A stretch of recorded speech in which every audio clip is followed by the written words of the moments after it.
So how many characters of that Star Wars family exist today? Well, today there's over 5,000 characters. It's very big, and we have lots of novels, lots of comic books, lots of games, and the movies and TV series, and there's a whole world of Star Wars now that didn't exist. And obviously we have hundreds of books and comics and everything you could possibly imagine. So, I sort of moved that treasure trove of stories and various things to Kathy, and I have complete confidence that she's going to take them and make great movies. The ones that I sold to Disney and everything, they came up to the decision that they didn't really want to do those, so they made up their own.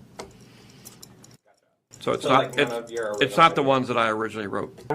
The original saga was about the father, the children, and the grandchildren, and that's not a secret to anybody. It's even in the novels and everything. It's all about generations, and it's about the issues of fathers and sons and grandfathers, and it's a family soap opera.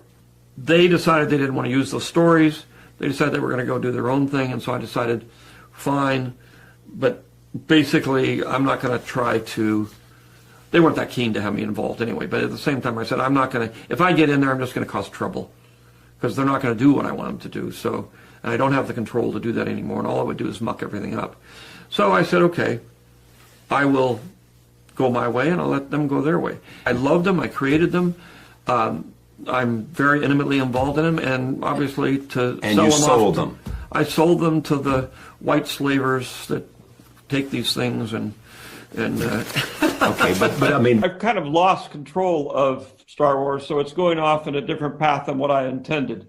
But the first 6 are very much mine and my philosophy, and I think that philosophy sort of goes beyond any particular time, because it's based on history, it's based on philosophy, it's based on a lot of things.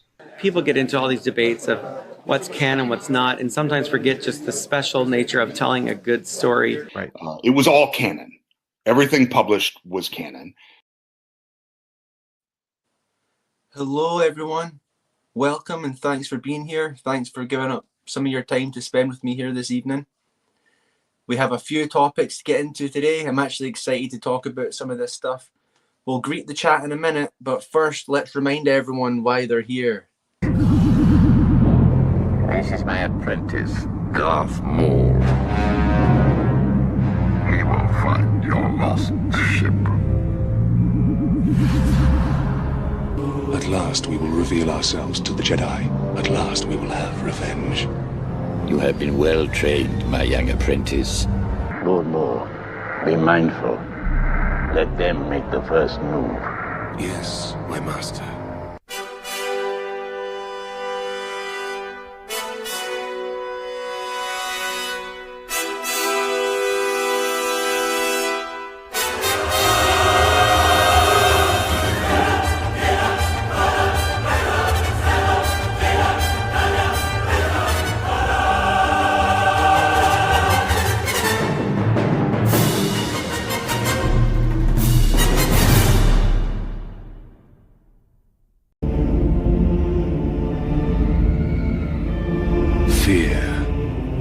Fear attracts the fearful, the strong, the weak, the innocent, the corrupt. Fear is my ally.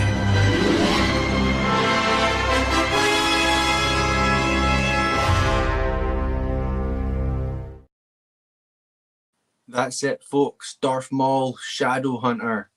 We had an impromptu stream on Saturday. We actually made it through. It took us about 4 hours. We made it through 5 chapters of the book. It was awesome. Here, let's get the camera up. Howdy, good to see you. Let's see who's here with us. First up, we've got, actually we had Nazo, but his comment disappeared. He was talking about the thumbnail. It's pretty cool. Drew Struzand. Next up, we've got Calcite the Lion saying greetings there for this afternoon. Cheers, dude. Thanks for being here. Vex says, "What is this? What, you don't like my music video for 90s George? It's epic." Hey, Darth Bane Sithari says, the power of the dark side cannot be stopped. That's certainly true. Thanks for being here, man. I'm going to direct everyone to your Rumble later, obviously. Chase is here saying hello, everyone. Howdy, Chase. George Lucas Star Wars will always be the best. It certainly will. Howdy, Vex. Lucas Gerson's here saying, at last, we will have revenge of the Sith. CJ's here. At last, we will reveal ourselves. It's gonna happen. Who else have we got? Lucas Gerson saying hello, everyone. Darth Bane says, I haven't read this in about 6 years. Mental. I'm gutted you missed Saturday's stream. We had a lot of fun with it, actually. It was good. Like, I did, as opposed to Shatterpoint, I didn't want to stop turning the page. Hey, Seth is here. You better not have me up on the projector again, dude. I'll call you out in front of all your patrons. Right, so, yeah, good to see everyone. Hopefully more people will join us. We've got some good topics of conversation this evening. But did you like the thumbnail? Like I said, it was great artwork from Drew Struzan that he did for Dark Horse, the Maul comics. And George Lucas liked it so much that he had the original up on the wall in his offices. And it was actually George that recommended Struzan for doing book covers for the EU, which is pretty cool. So anyway, folks, we're going to just be chilling out for a bit. So grab yourselves a drink and just kick back. That cheeseburger you do not want. I do not want that cheeseburger. Those fries give Yoda. Here, have my fries. Your drink desire you not. The Diet Pepsi, I do want. Want you not. Do not want. This summer, grab a Diet Pepsi and see Star Wars Episode 3, Revenge of the Sith.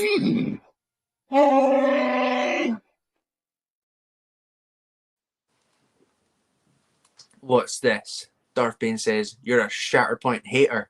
I'm not a Shatterpoint hater. 4.5. 4.5 out of 10. I mean, it is a pretty low rating, isn't it? Drew is very talented. He certainly is. It's a shame that he's not doing so good in his later years. If you don't like all the EU, these guys don't like you. Grift Trooper, aka Script Looter. Bunch of cultists and elitists, that's what they are. Hey, Blunt Bunt's here. Blunt Bunt here. Good to see you, dude. You thought I was a hater at 5. Well, like, going back to the purist scale, like, I probably would put it at a 5, but I'm just going along with the meme at this point. So, I want to talk about something this evening. I want to talk about the continuation of the EU. Not the continuity. We spend a lot of time talking about continuity. I want to talk about the continuation as in more EU. Because some people want more. Oh, my stupid iPad's falling off this thing. Bear with me. Technical difficulties. So, yeah, some people want more. I really feel like we're beyond the point of, if we buy Legends, right? Legends labeled books, then Disney will get the message and make more. We're beyond that point. People like Matt Wilkins and that back in the day were really pushing for that stuff, which didn't get the results that they hoped for, right? Let's see what Darth Bane's saying before we get into it. There can be no continuation. USA and I had a discussion on the spacing about 8 months ago about that. Yeah, I remember that. Basically, when I woke up this morning, I got up an hour. This is why this came to mind. I woke up about an hour early and I went onto YouTube and I was listening to a stream. I won't say who it was because I don't want to call anyone out, but they started talking about getting more EU and stuff like that. And just some of the stuff they replied to me just made me want to do a bit of research and talk about it, which I did during my breaks at work. Because contrary to what some people believe, I do have a job that I have to go to. The Palpatine place of employment. I've got to go outside to get there too. I can't just hang out on the internet all day, unfortunately. So and some people are happy to see the EU adapted into live action, even though it destroys the characters and stories, right? And we've heard the argument time after time that when Kathleen Kennedy leaves, then things will change. That's more of the hopium, right? We talk about that as well. She's not the only culprit at Disney Lucasfilm. And like I was saying, I saw someone this morning saying something similar to that, that we won't get new EU until after KK is gone. And I'm telling you right here, right now, it's not going to make it. It's not going to make a difference. And what I replied was, I said, "Do you really want these people writing EU?" And I got a bit of pushback. The guy was like, "Oh, what do you mean these people? Because I hear this being said all the time." And it's like, who are you talking about, these people? So I think he got a bit triggered because he's one of these people that wants more EU. I think it's a selfish thing, really, to want more of it. And it's this mentality of more. It reminds me of the people that only want things that are on screen, right? They just want more of it. And it doesn't matter the quality. EU's done. Enjoy it for what it is. We don't need more. We really don't need more. There's 30 plus years worth of it out there. So I basically said, by these people, I mean Disney authors, right? And he didn't like that. He was like, well, the license is out to Del Rey. The license would go out to Del Rey, so it wouldn't be the Disney licensing who work on their continuity books. That was the excuse I got. So I guess Del Rey are just relegated to rebranding pre-existing EU novels and Essential Legends. But that's all they're doing right now, and I'll get into that in a minute. Well, that's not all they're doing, should I say. We talked about that. Bunt's book says, with those cherry-picking shoplifters running everything, no way. No more under Disney, is what Vex said.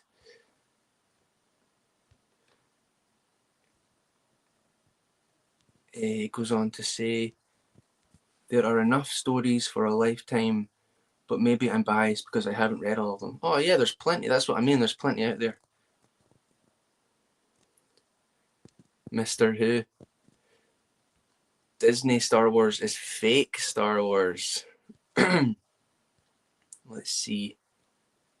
Got a couple of clips for people that think that's true.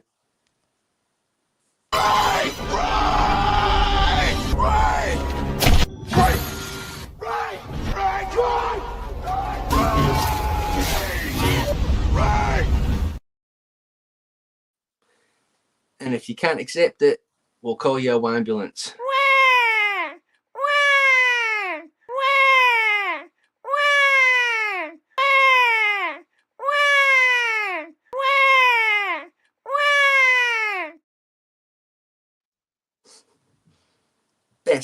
Best clip on the channel, apart from OG's one.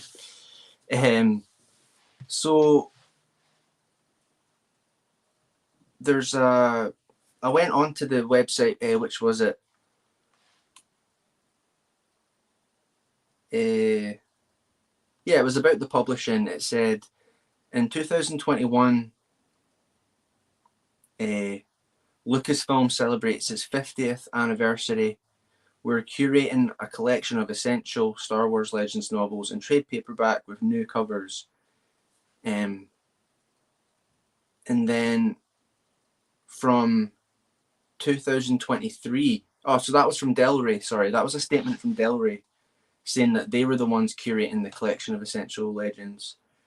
And then from 2023, it was actually Random House Worlds publishing that have been publishing these.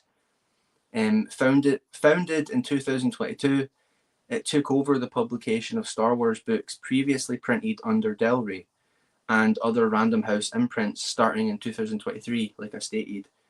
The team that worked under Del Rey moved to Random House. So it's the same people, different publishing company. A spokesperson said, same people, different logo. So I thought, this dude's saying that Del Rey's handling, he's saying that Del Rey's handling the EU material, but Disney Publishing handles the canon books, right? Quote unquote canon. Let's see what you're saying before we move on, because we're going to get into it. Lucas Gerson says, sure, more EU would be great, especially with the OG authors, but under Disney, nah. And we're going to explain why. Not even Disney can trust themselves with their own franchises they're loosely based on under Bob Iger. Yep, agreed. Hey, Taku's here. Mr. Who's a real Disney shill. Sometimes he's a weird one. Sometimes he agrees with stuff, and other times he's like pure shill. Oh, here he goes. That confirms it. Gatekeeping has no place in the Star Wars fandom. Why don't you cry about it, dude? Not gatekeeping is why Star Wars sucks now. There's Backseater in chat saying sup. Hello, sir.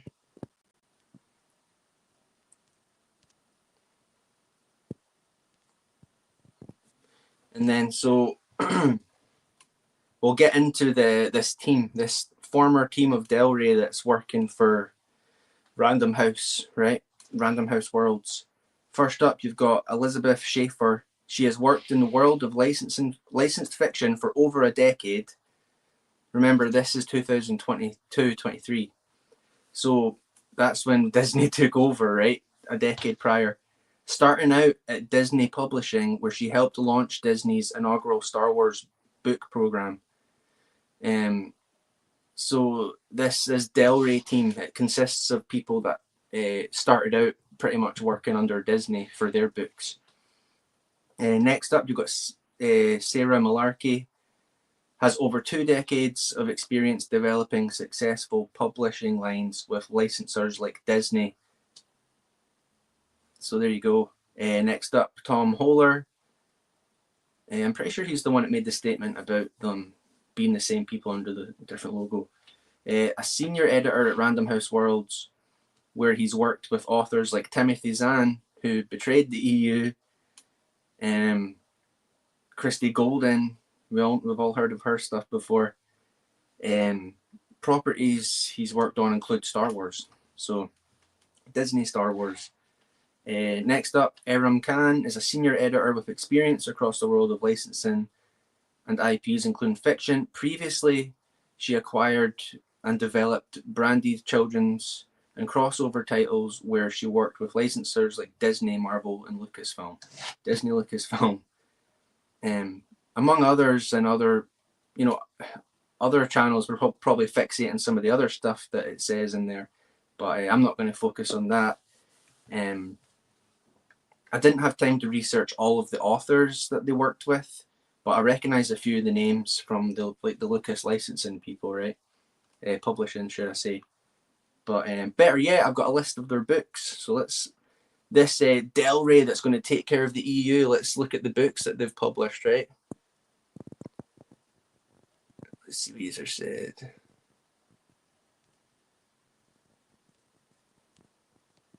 I mean, you must be a memeing, because that's just ridiculous. Fake news. Darth Bane says, the name says it all. Who? Some irrelevant schmuck. It's not the people that were out there making like the NGO, right? It's not the same people. Same people, different logo. No, it's not. Maybe from like 10 years before it was established. So let's take a look at these books that were published under this team. The High Republic Battle of Jeddah, 2023. Jedi Battle Scars, that's the Cal Kestis one, right? Inquisitor Rise of the Red Blade. From a certain point of view, Return of the Jedi. The High Republic, The Eye of Darkness. The Living Force, that all the shells love. The High Republic, Temptation of the Force. Mace Windu, The Glass Abyss, the Shatterpoint ripoff, right?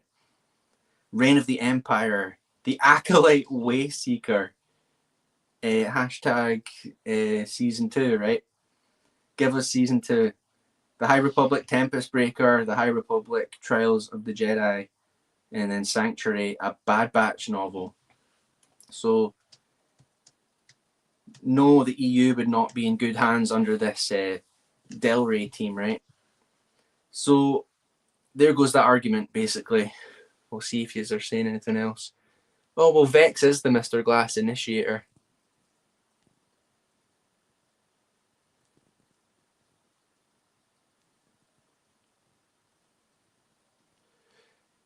Blunt's book says, by Louis Gran, after the recent mess in my server, I realised I need some mods.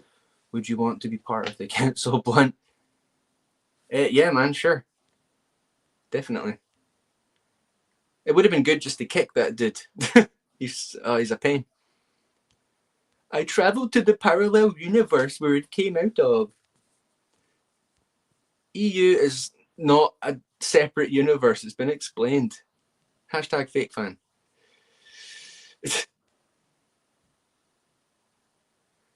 Right, let's see. Just going on about Mr. Glass.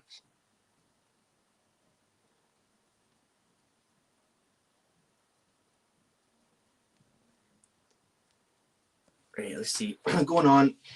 So there goes the argument, right? The point is they would still be under the umbrella of Disney and would be emboldened to put whatever they want in their books, which would apparently be part of original continuity. They really can't be trusted to honour George's vision like they did back in the day, back in the peak EU era, right? Where did I get to? Del Rey also made a statement back when EU was relegated to Legends, confirming that it previously had been canon.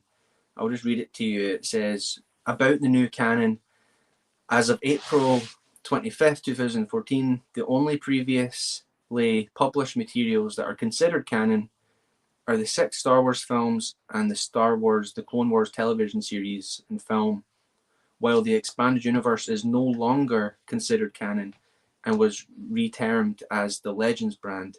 Most Star Wars material released after April 25th, 2014, with some exceptions, is composed in collaboration with the Lucasfilm Story Group, making it part of the hashtag new canon, right? And we'll come back to that terminology, new canon. So this is from the press release. It says, going forward, from Del Rey, going forward, Lucasfilm has begun mapping out the narrative future of Star Wars storytelling that will appear on film and television and in other media, so that all projects will benefit from real-time collaboration and alignment. The future Star Wars novels from Disney Publishing Worldwide and Del Rey books will now be part of the official Star Wars canon, as reflected on upcoming TV and movie screens. With the establishment of the Lucasfilm Story Group and our even greater focus on unified storytelling, we expect our entire publishing program to be stronger and more meaningful than ever before. Yeah, let's see if that works out for you. Said the Senior Vice President and Group Publisher, Disney Publishing Worldwide. We're extremely excited to kick off this new strategy with Del Rey books. In addition, it has been confirmed that content from the Star Wars Legends line will always be available to the writers of current Star Wars media for inspiration and usage, which they took advantage of, clearly. According to Lucasfilm's press release on this page, the following content falls under the new unified canon. So that's Star Wars 1 to 6, Clone Wars, and then the upcoming Rebels, right? And then there was 4 expanded universe novels, 4 new expanded universe novels. It said John Jackson Miller's New Dawn, you had James Luceno's Tarkin, Kevin Hearn's Heir to the Jedi, and then Paul Kemp's Lords of the Sith. It says these titles will be part of the new publishing program that will keep in line with an expanding universe that plays alongside upcoming Star Wars films. So there's a lie. There's the first lie.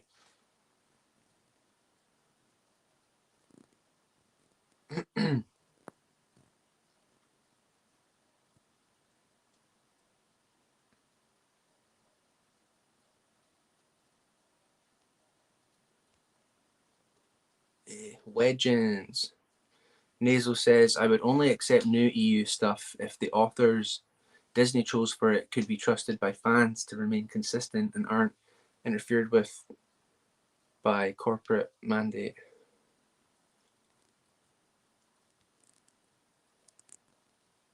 Unified canon, yeah. Hilarious. And then, so moving on. I was going to save this for a video, but I'll just do it here. I'm going to break down the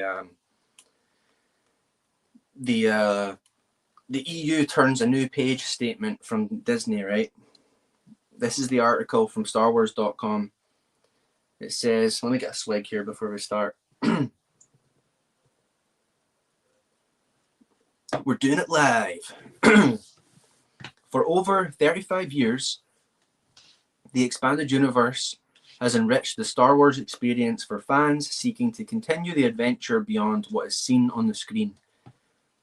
When he created Star Wars, George Lucas built a universe that sparked the imagination and inspired others to create. He gave them permission to create. They couldn't just do it on their own, right? He opened up that universe to be a creative space for other people to tell their own tales. Yes, but he said that they were contributing to the saga, right? This became the expanded universe, or EU, of comics, novels, video games, and more. And here's where it tries to make it sound like it wasn't relevant, right? It says, while Lucasfilm always strived to keep the stories created for the EU consistent with our film and television content, as well as internally consistent, Lucas always made it clear that he was not beholden to the EU. And this is true, right? George wasn't beholden. He had creative control, which is how it operated, right? And they even stated there that it was consistent internally and with the movies, something that throughout this they'll backtrack on, right? So remember they said that he set the films he created as the canon. George has never used the word canon. This includes the 6 Star Wars episodes and the many hours of content he developed and produced. He produced it in Star Wars, The Clone Wars. These stories are the immovable objects of Star Wars history, the characters, the events to which all other tales must align. That's not true. George said there are 3 pillars: his movies, the EU, and the fans. Lumping TCW in with the movies is a Disney thing. George even said that the first 6 are his and his philosophy, right? You saw the clip at the start of the stream. Everything has to align with his movies, not with TCW. And in saying that, TCW doesn't align with his movies. So it's going against the one directive it had to stick to.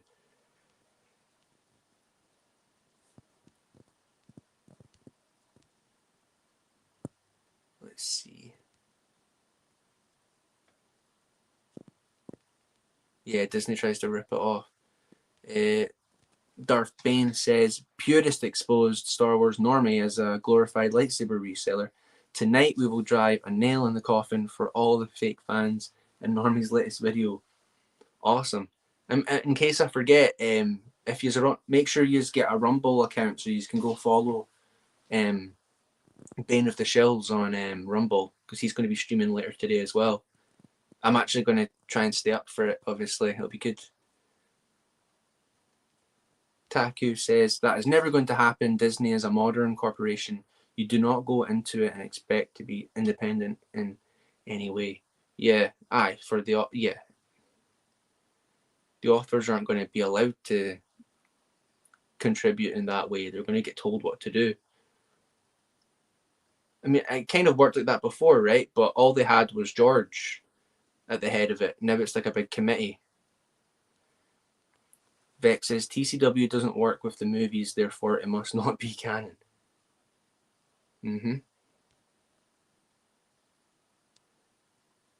Oh, where did that go?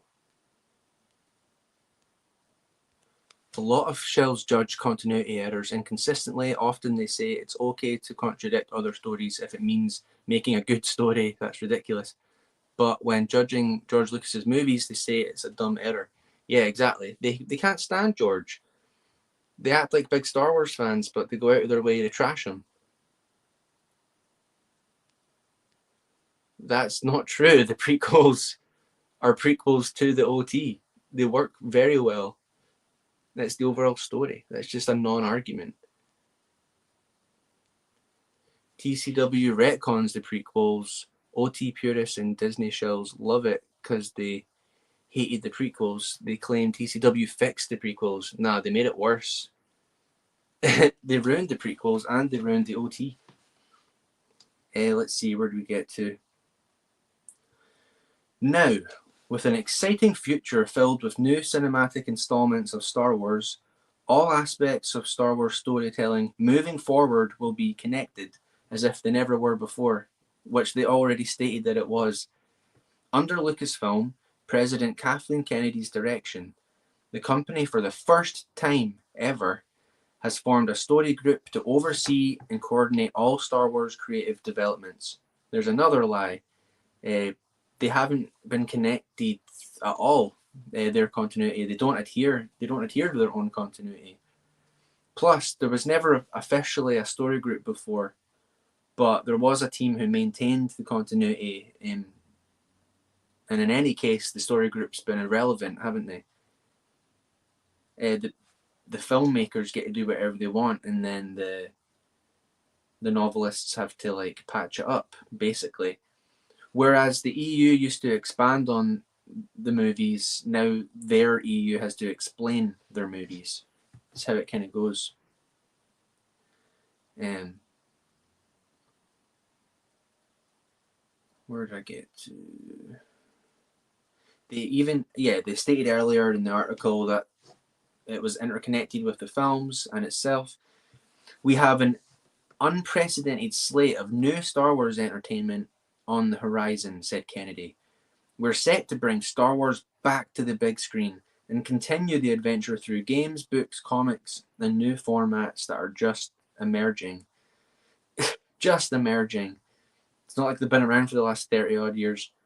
This future of interconnected storytelling will allow fans to explore this galaxy in deeper ways than ever before. Again, it was being done before. This is something that already existed. KK was also out there stating that they didn't have source material, which George specifically told her was a treasure trove that he was passing on to her to utilize in the movies and stuff. Take the EU and make movies. What are you saying? The prequels don't contradict the OT. It's an ever-developing story from a filmmaker. Do you not know how it works, you clown? Goodness sake, man. Let's see.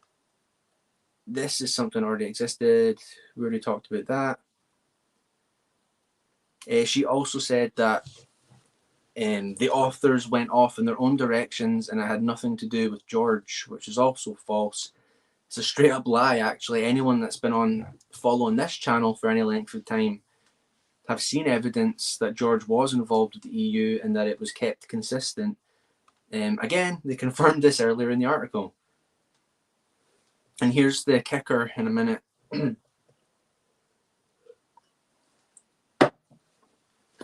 In order to give maximum creative freedom to the filmmakers and also preserve an element of surprise and discovery for the audience, So there's the real reason. It's not creative freedom. It's an element of surprise. Not that any of these normies have read the stuff, right?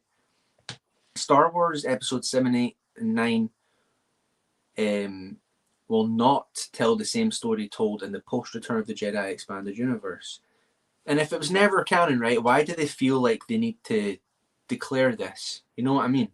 If it was just random books no one cared about, then why are they having to tell you, like, we don't want to confuse you, like, we're not telling the same story? It doesn't make sense. So it's for the element of surprise and, as they say, maximum creative freedom. If that's the case, then why have they just cherry-picked from the EU stories all along, twisting elements and perverting them? Goes on to say, while the universe that readers knew is changing, it is not being discarded.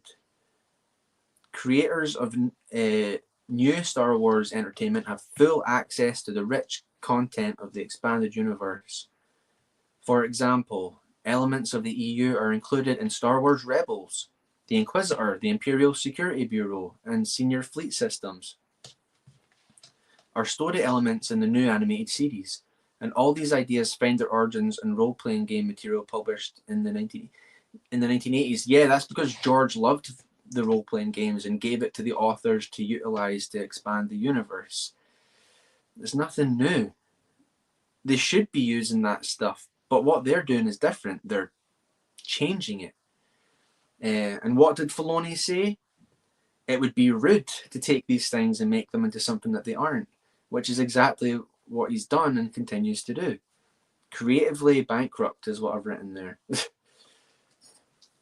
It's so dishonest, man, like reading it. The whole thing's based on a false premise and trying to make it sound like it's nothing. Let's see. And then it says, demand for past tales of the expanded universe will keep them in print. Is that the only reason?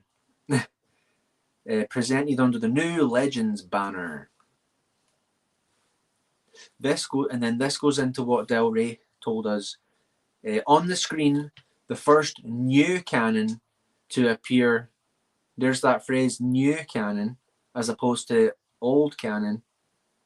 There can only be one canon. That's how canon works. The first new canon to appear will be Star Wars Rebels.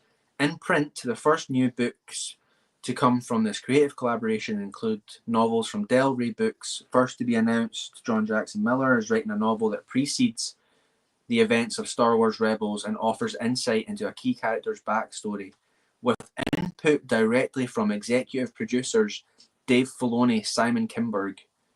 And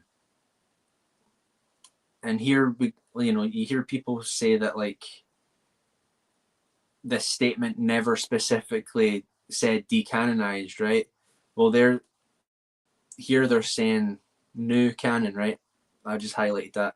And even worse, Dave Filoni had input in the new book, New Dawn.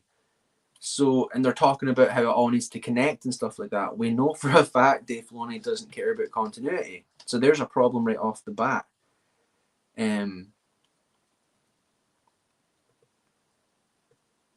Because, yeah, so he's pretending that these books matter when in fact he disagrees with them whenever he wants to, because it's all a campfire story to him.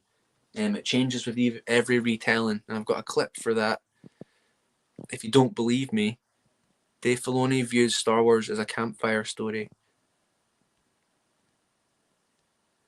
Where is he? There we go. People get into all these debates of what's canon, what's not, and sometimes forget just the special nature of telling a good story. Dave Filoni and I once had this argument that educated me greatly, because I was all concerned. There was this thing I was recording as Darth Maul for this audiobook, and it wasn't, strictly speaking, consistent with something that we did in Clone Wars. Right. And I said, Dave, what should I do? Should I tell them to change the line? Should I blah, blah? What do you think? How do I solve this problem? And he just said, Sam, it's good if the stories are different. Well, what do you mean? It has to be consistent. He's like, no, it doesn't. No, it doesn't. These are all tall tales. And they all of the tellings it's great if it's a little bit different. That's reason to go seek that out, to get a different perspective on the same story. This campfire that night that was told that story, this happened and Ahsoka's lightsaber was blue. But over here, you heard the same story and Ahsoka's lightsaber was green. And that's good. And when I thought about what he said, I'm like, he's right. Campfire stories. Bunt's book says George Lucas had notes for the prequels when he was writing the OT, at least by the time of Return of the Jedi. Yeah, he had a backstory kind of jotted down, right? So when you say that the prequels contradict the OT, it's fake news. He had a general kind of outline that he developed. But, you know, like people will say, oh, like Leia remembering her mother and stuff like that. Like, sure, it's a continuity error, but that's where the expanded universe comes into play. It's multimedia. What's he saying? TCW doesn't contradict the story. It's an ever-developing story from George Lucas. I see what you're trying to do there, but it's fake news. George, how many times do I have to explain it? It's so tedious, man. George got the show up and running, taught them how to do it, and then dipped. He dipped. He wasn't interested. George told the authors to write the sequel trilogy when creating the PT because he knew he wouldn't get around to it. Thus, the NGO was created. Exactly. The father, the son, and the grandchildren. Make sequels, because I won't. Dude, it's like babysitting. It's having to explain like obvious stuff to people. Sorry if I'm missing your chats here. We'll get through this and then we'll get onto some fun stuff. I've got fun. Is it Skeleton Crew? No, just kidding. We've got some Phantom Menace stuff to talk about in a minute. Let's see. And it goes on to say, and this is just the beginning of a creatively aligned program of Star Wars storytelling created by the collaboration of incredibly talented people united by their love of that galaxy far, far away. So that's a joke. Creatively aligned program of Star Wars storytelling. United by people of their love of Star Wars. But I guess Dave Filoni gets to decide what's what. And these people don't care about Star Wars. Darth Plagueis, right? Darth Plagueis. Can't even get his name right. The beginning and the end. All right, yeah. So it was talking about it being the beginning. And I've written it's the beginning of the end because as early as the Force Awakens novelization, they were inconsistent with the movies. Having Rey meet a character, I think it was Poe Dameron, right? She met him at the end of the Force Awakens novel, but then she doesn't meet him until the end of the Last Jedi movie. So there you go, right away. Inconsistent. And that's a novelization. The novelizations are always meant to be part of the main canon, right? Main canon, you know what I mean? One last thing I'll point out about this is that the article has no author. If you go on StarWars.com, it'll have a date of when it was written and then it'll tell you who did it. Like the one from Leland Chee about the Keeper of the Holocron, right? Which is actually still up there and it proves that it was all canon as well, which is surprising because they've gotten rid of a lot of that stuff. It's got no author, so like nobody wanted to be credited for it. And it's worth pointing out that both statements from Disney, Lucasfilm, and Del Rey came out the same day on April 25th, 2014.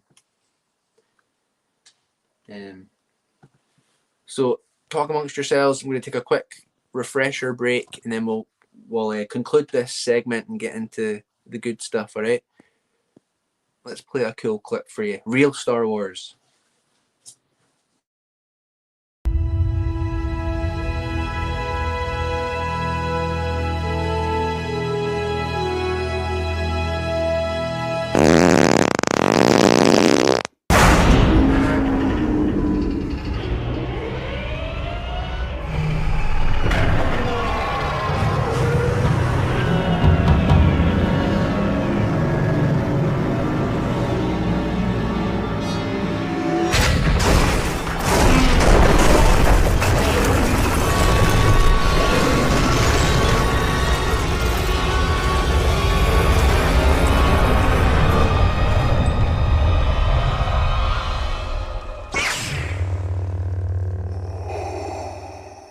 have done well, my apprentice.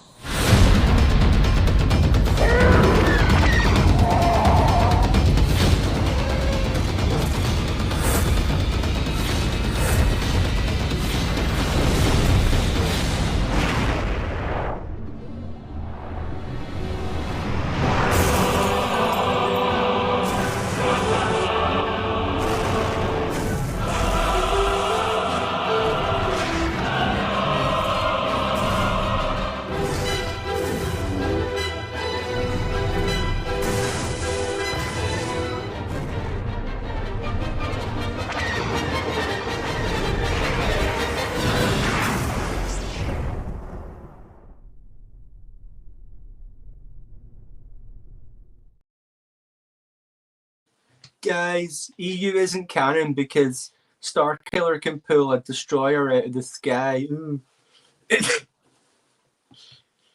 Anyway, let's see what you are saying. And remember, I like to go back and check out the chat once we're done. See what you are saying. Oh, it's not letting me go further back. That's weird.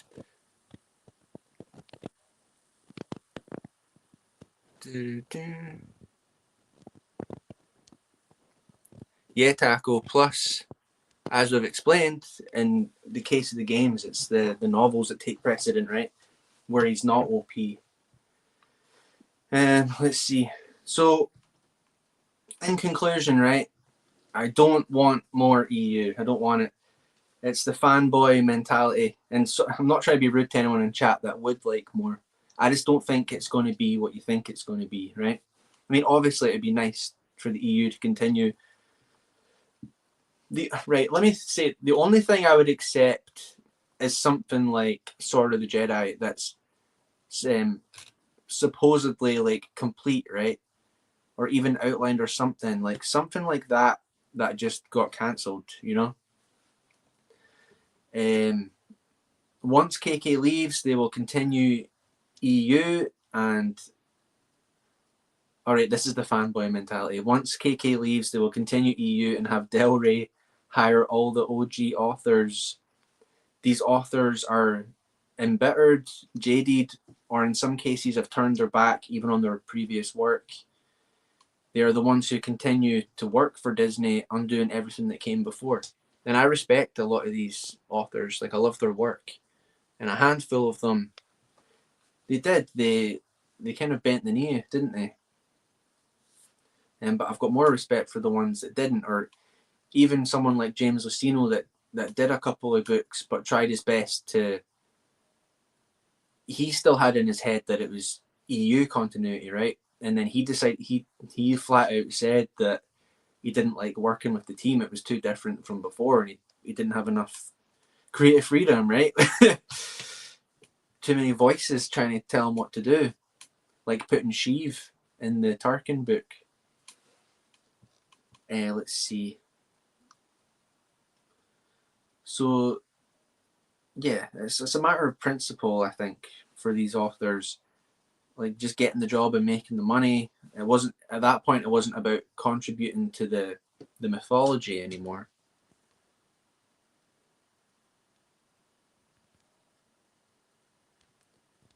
CJ, I want the EU to be discontinued as well. A lot of the writers who made it what it was are pretty much retired, passed away, or have lost interest here.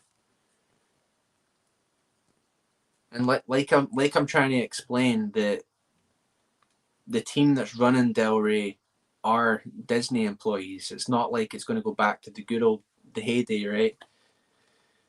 And the main reason that the EU, one of the main reasons the EU was so good is because it had one man at the center of it, which was George Lucas.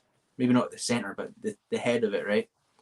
He's gone now, so well, he's not gone, but he's not involved with Star Wars. So instead of everything being bound by his movies and directives and approvals, they answer to a committee. That's partly why their movies and shows are so terrible. And that's something that Howard Rothman said. It's that interview where everyone likes to say that he called it an alternate universe, right? He says the movies are more made by a committee now because it's not George controlling everything. and I'm seeing a lot of this attitude that like both are valid, right? You can like Legends and canon, or what they say is canon, right? But I reject the premise, because Legends is canon, and what they refer to as canon is Disney continuity. So we have Star Wars canon, Disney continuity, separate, and like the only way it's valid that you can like both. I'm not telling you can't like something, right? You can like both continuities, but they don't go hand in hand. It's not like they're just not compatible, basically. And the problem, everyone keeps calling me a gatekeeper. The problem is when you try and discredit the original continuity canon to prop up the new one. That's where I take issue. You're a meanie. You're a toxic gatekeeper. I got called a few insane things today on the Discord. I'll tell you that much. Let's see. One, they're not compatible. One is consistent with itself and the movies. The other doesn't adhere to anything, not even itself. They like to slag Filoni and say, I can't remember who I'm talking about anymore. I hear people slagging Filoni, saying that TCW and his shows have bad continuity, which they do, right?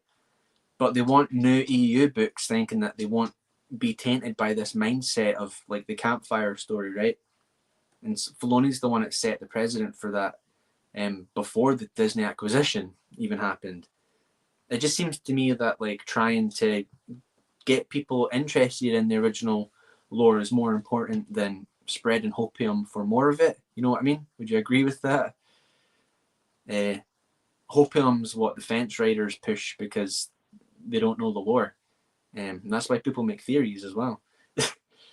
I think canon and continuity matter when it comes to an expanded universe like this. Fleshes it out, makes it worth getting invested in. Something to get excited about, right? When things matter. So, yeah, rant over. We're here to cover real Star Wars. And I've just got a couple of little topics to talk about before we get into the novel. We've only been going 55 minutes. That feels like a mouthful, man. Sorry if I talked your ear off.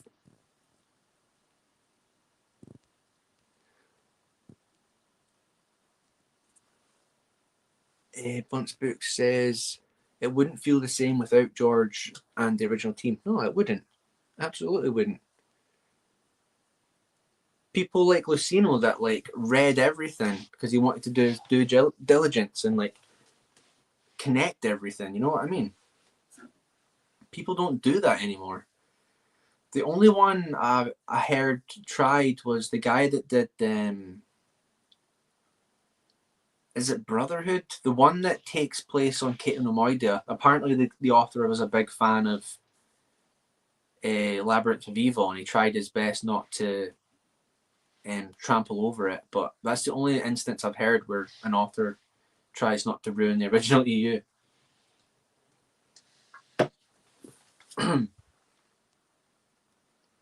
Canon is whatever you want it to be. I've got a clip for you, backseater. Where is he?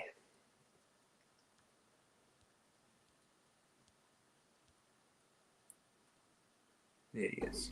Canon is always changing. That's the wonderful thing. And canon can be whatever you want it to be. So, you know. Who's this? Star Wars Archivist says, hello, mate. I like your channel a lot.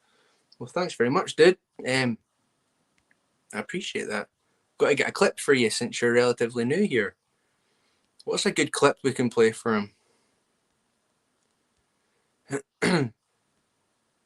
Let's get some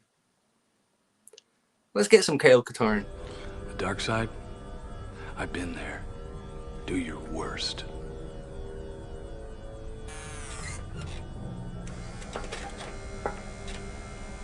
Well, I suppose that concludes our business.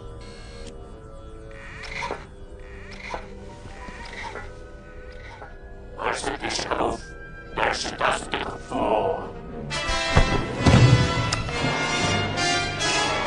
not interested in leaving. I have some business to conclude with your friend. I don't know why I cut it off just before he like shot the droid. And welcome, dude. Here's Kelsey the Lion saying, "All right, I'll be heading out. See you guys. Catch you later, dude. Thanks for sticking around. Always good to have you." Star Wars Archivist. We can be a little bit toxic here, but we're just passionate, man. But you're welcome to join us. Big up Kyle, yeah. Real Kyle Katarn.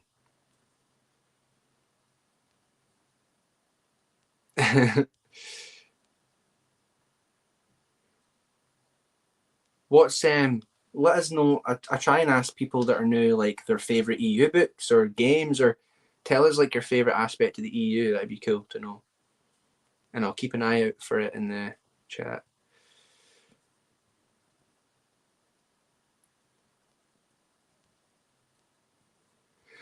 Right. Oh, it's getting warm. So next up, we're going to get to the fun stuff. We've rambled about canon and continuity for long enough. Let's see.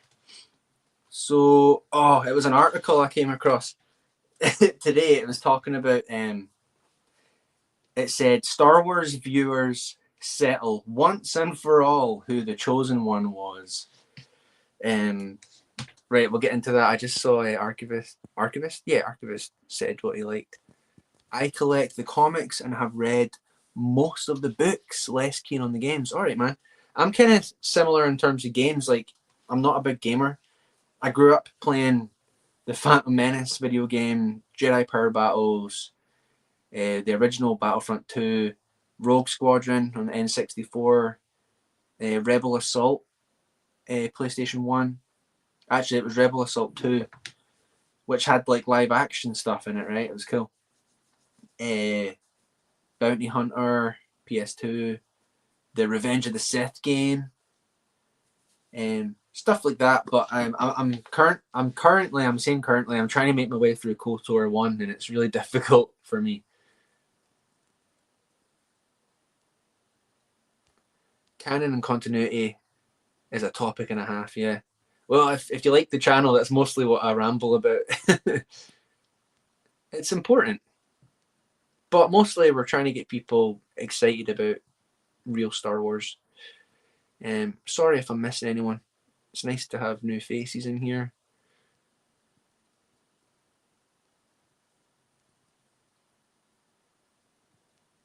He is indeed a great author. I love the Dark Tide trilogy. Oh, Stackpole, yeah. We covered that on Purist's channel, both books. So, they finally settled who the chosen one is, guys. And the article went on to say, the entire Star Wars franchise hinges on one important character, the chosen one, the driving force that shaped the galaxy into what it is now. There's been so much debate over which character holds the title. Who can you guess the three characters that they're talking about before I read it? Oh, Nazo says highly recommend Scran's Clone Wars and Cannon Bomb videos. Cheers, dude. I'm proud of those ones. Seth says Jar Jar Binks might as well be the chosen one at this point. Anakin, Luke, and Jar Jar Binks, of course. Yeah, you've got 2 out of 3. Come on, you can guess who the third one is. Let me tell you, it's a fake Star Wars character. I'm going to have to give you the answer. I found this channel through the Chewbacca death video. Which one was that? Oh, I was the R.A. Salvatore. Nice one, dude. Vector Prime is one of my favourite EU novels. It just got a special place. It was a fun time when I read that. Hey, Taku's got it. Ray Palpatine. But hey, Darth Melvin always says it's Rey Skywalker, right? Disney continuity, it's Rey Skywalker. That's how bad it is.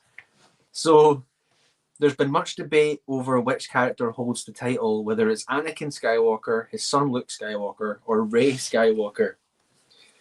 It says, you can make the case for all three, with Anakin being the one born with the most potential and returning to the light to stop Palpatine. However, Anakin wouldn't have surrendered to the light if it wasn't for his son Luke bringing back the Jedi, and convincing him to change. Then there's Rey, who ultimately was the one who defeated Palpatine after he prevented his initial demise and brought peace back to the galaxy. So, can anyone in chat explain how Star Wars works, right? What is Luke Skywalker in reference to the Chosen One? You can tell me. I know you know the answer.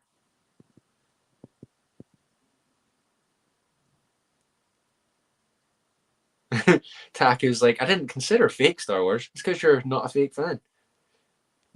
Ain't it funny how those fans act like they know about Star Wars more George Lucas? Yeah. Oh, nice one, Archivist. Yeah, top 3 novels, nice. Yeah, it's goated. It did such a good job kicking off the NGO. Taku's like, what are we talking about? Taku.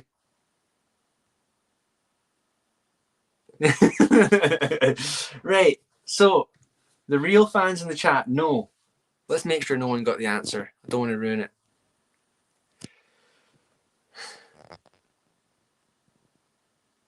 So Luke Skywalker is the catalyst, right? He's the catalyst for Anakin to be the Chosen One.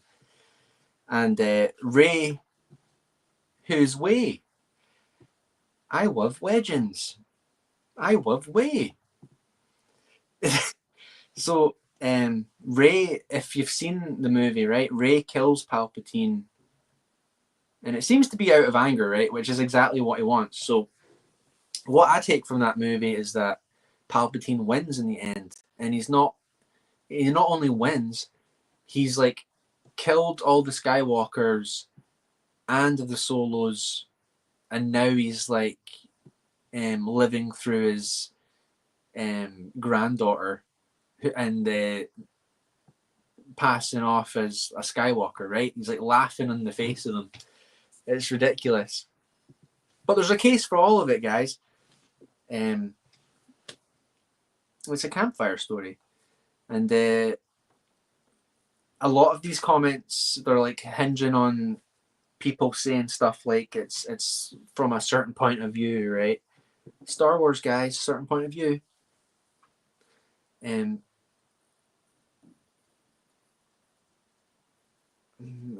one of these conversations that takes place among these Disney fans. But I'm going to put an end to it, and I'm going to put an end to it with the help of George Lucas himself, right? So listen up. George is going to tell you who the Chosen One is. And these guys just found out. There it is. I think when you watch the actual movie in order, the story will become very clear that Anakin is the Chosen One. You refer to the prophecy of the one who will bring balance to the Force. You believe it's this boy? And even when Anakin turns into Darth Vader, he is still the Chosen One. The prophecy is that Anakin will bring balance to the Force and destroy the Sith. He becomes Darth Vader. Darth Vader does become the hero. Darth Vader does destroy the Sith, meaning himself and the Emperor. He does it because he is redeemed by his son. So, you have accepted the truth. I've accepted the truth that you were once Anakin Skywalker, my father. That name no longer has any meaning for me. It is the name of your true self you've only forgotten. I know there is good in you. So the prophecy is true. And by doing that, he redeems himself and goes from being Darth Vader back to being Anakin again. You're right about I can't stand it. It's like it's a Star Wars theory. What would happen if Anakin never turned? And it's like that's the story that he turned. Like, I don't understand. Like, that is the story. You can't change the story. It doesn't stop you every time you watch Revenge of the Sith wishing like Anakin wouldn't make the decisions that he does, but he does because that's the story. So next up, guys, I forgot to mention Terence Stamp, right? And we all know him as Chancellor Valorum. He passed away, sadly, recently. And I've been reading about his character a lot in Cloak of Deception, so there he is there. Absolute legend. Legend. But he'll be sorely missed. He was a really good actor. And, pardon me, the character was partially in Plagueis as well, right? Those books tie together. And also with the one we're currently reading. So, not a lot of screen time, but like one of those actors that like steals the scene, right? Really good. I moved for a vote of no confidence in Chancellor Valorum's leadership.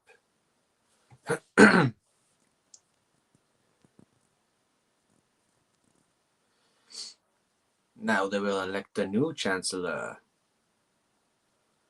who will not let our tragedy continue. There's a new Star Wars theory video for you. What if the Senate had confidence in Chancellor Valorum?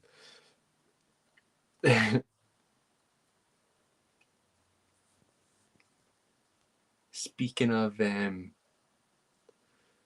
Star Wars theory.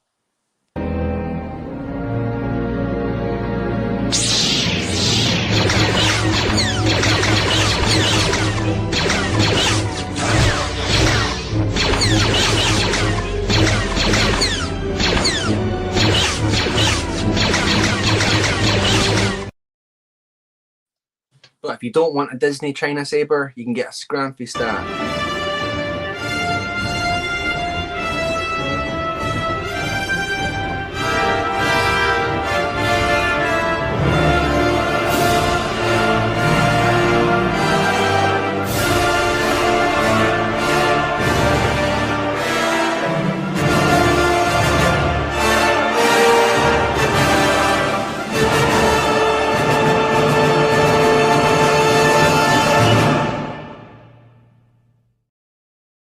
Pretty cool.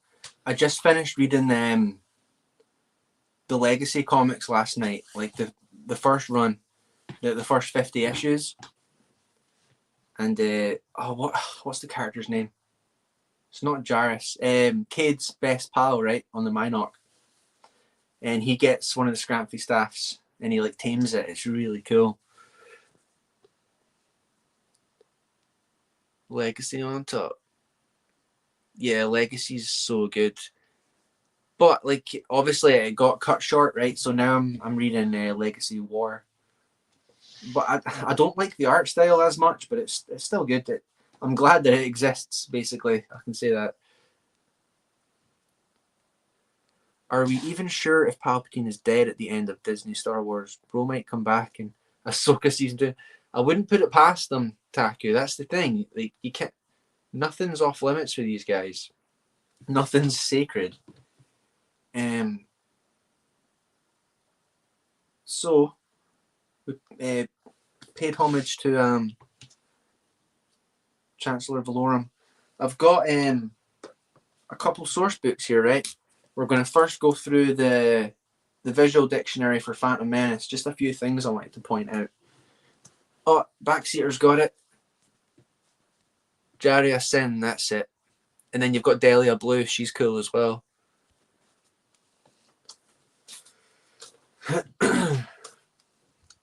So good, man. Like, reading the comics is just a completely different experience from the novels. And Legacy had a lot of the cool imagery of like the Yuzhan Vong tech and stuff like that, like the Embrace of Pain and stuff like that. So, pretty cool book. Let's see. We'll just read the inside real quick. Star Wars Episode 1, the Visual Dictionary, is the essential guide to the first episode of the Star Wars saga. Let's see. Highly defined, annotated photography shows and explains all the background stories of the unfolding epic struggle between good and evil. Author David West, he's actually like an archaeologist, right? He's pretty cool. Is a foremost authority on Star Wars with unparalleled access to Episode 1 film sets and archives, as well as its prop makers, special effects, technicians, and scriptwriters. His invaluable research is combined with the effort of DK's staff, who spent several weeks at Skywalker Ranch, Lucasfilm headquarters in California, gaining insider information and never-seen-before photographs. The result is a unique reference book that reveals the fantastic details of Episode 1 like no other book. So it's official, right? These things are official, and these are the things that modern Star Wars likes to ignore. Let's see.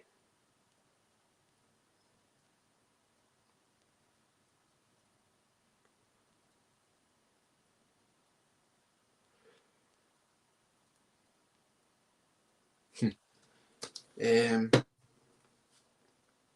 weird, like, C-3PO in the new... Remember in Force Awakens when they gave him, like, a red arm for no reason?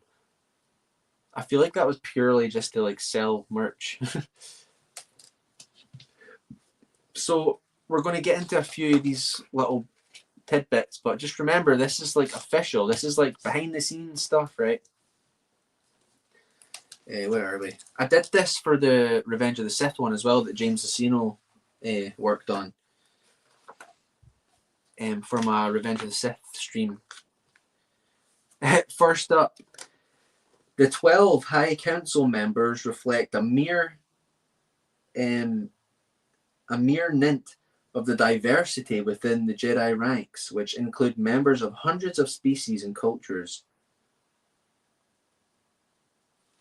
So there you go. People always say Star Wars is too, like... Look at all these different characters from different parts of the universe, right? I just thought that was funny to point out. There's not enough different ethnicities in Star Wars, guys. They're all over the place, and they're all aliens. What's up next? Nemoidian lore. There's Nemoidian lore in here. The Nemoidians, and anyone that's read any expanded universe pertaining to Nemoidians, it's accurate. Raised as grubs until the age of 7, young Nemoidians are kept in communal hives and given limited amounts of food. The less acquisitive ones are allowed to die, as others hoard more than they can eat. This practice makes Nemoidians greedy and fearful of death. Where is it? The Nemoidians' organizational skills come from running mass hives and vast fungus farms on their home world of Nemoidia. And that's explained in books like Cloak of Deception, Labyrinth of Evil. Consistency, guys. It's all part of one universe. What's up next? This is a cool one.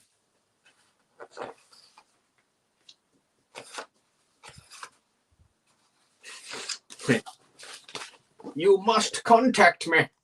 You must contact me. Right. Page 60. What is it?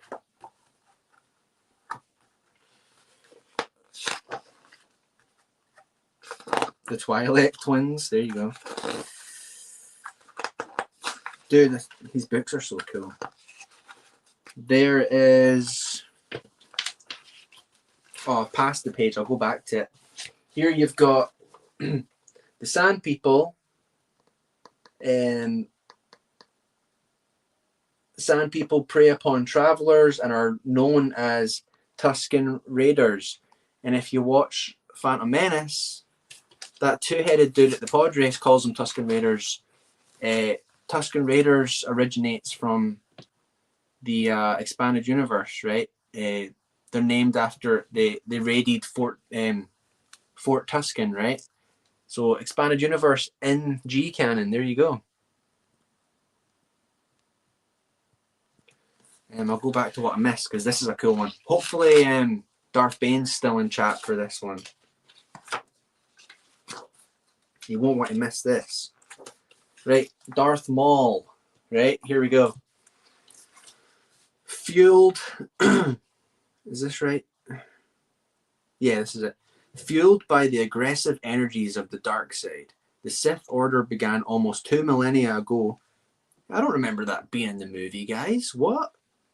With a renegade Jedi who sought to use the Force to gain control. That wasn't in the Phantom Menace, guys. What? But this is a Phantom Menace book. Both strengthened and twisted by the dark side, the Sith fought against each other to gain power and domination until only one remained. Darth Bane. Darth Bane wasn't in the Phantom Menace, guys. To prevent internecine strife, Bane remade the Sith as an order that would endure in only 2 individuals at a time. Biding their time, the Sith lay in wait for the right moment to overturn the Jedi and seize control of the galaxy. The present Sith Master, Darth Sidious, is the diabolically brilliant mind behind the training of one of the most dangerous Sith apprentices in history, the deadly Darth Maul. Darth Bane's not in the Phantom Menace, guys. What? You know what? You know where Darth Bane is? He's in the Phantom Menace novelization, where George Lucas actually told Terry Brooks about Darth Bane and the history of the Sith. So there you go, canonical. And then the last one. Where's the last one?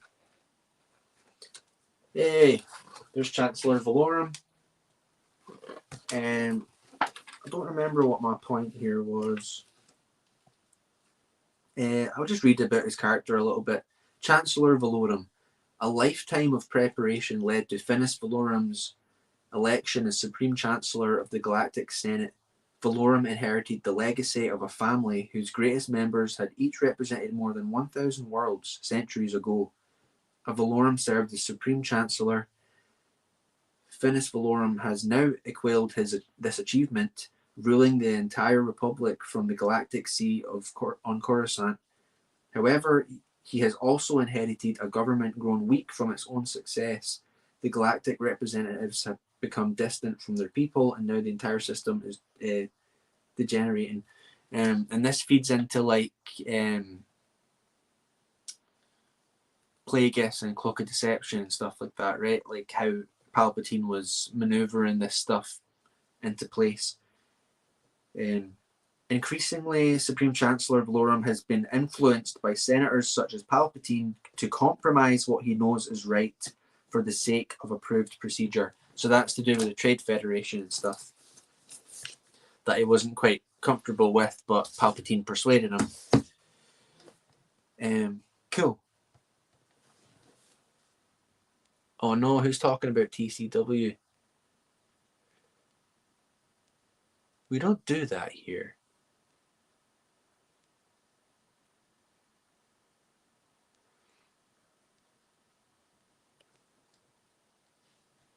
Let's see. It's official. It's part of the official canon. Everything is canon. The novels, the comics, the video games. It's all there. First of all, when we were writing those books, we were told we were writing canon. So at that time, we were creating canon. And so anybody who says they were never canon is just incorrect. It was all canon. Everything published was canon.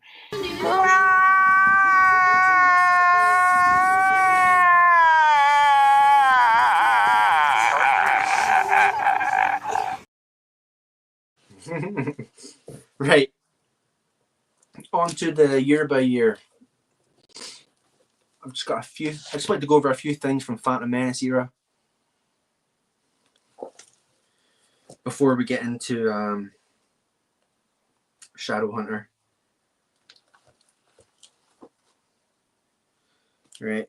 182. Let me get my spectacles on. Getting a headache here. Let's see. So Where is it?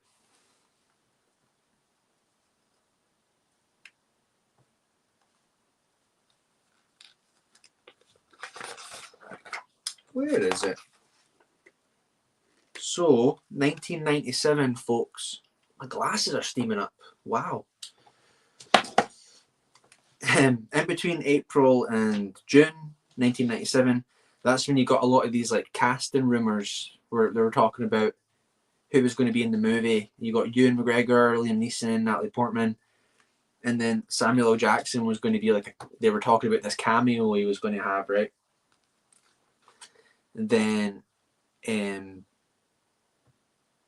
June 26th, the first day of principal photography on episode 1. After a lengthy hiatus, cameras once again roll on Star Wars with George Lucas back in the director's chair. And at that point, the movie was just called The Beginning, right? The Beginning. Then we've got July 22nd. Where are we? July 22nd, the episode 1 production moves to Caserta, Italy to shoot interiors for the Naboo Royal Palace scenes. And while there, Lucas holds the very first press conference for episode 1. Interesting. July 28th. Where are we? Oh, July 29th. Episode 1 production moves to Tunisia. And that's where, if you've seen the behind the scenes for Phantom Menace, there was a big thunderstorm that destroyed the sets and destroyed loads of their pod racers and stuff. But George just kind of took it on the chin because the exact same thing happened 20 years prior on A New Hope. Ruined the set. October 15th. Where are we? Lucas Licensing grants Ballantine Publishing Group the rights to publish all the new adult fiction, as well as a major portion of the non-fiction books stemming from the Star Wars prequels. In addition to the prequel trilogy novelizations, Ballantine's imprint Del Rey Books will publish spin-off Star Wars novels featuring original trilogy characters. So I think that's referencing that's maybe the deal for doing the NGO. Up until this point, Bantam had held the license from 1991. That's when you had Heir of the Empire and stuff like that getting written. 194. Here's a cool quote from George. It says, "Having developed this whole different way of making movies, I decided I'd better do it first to figure it all out." Such a great, visionary, right? What he did with filmmaking. And he gets loads of crap for it.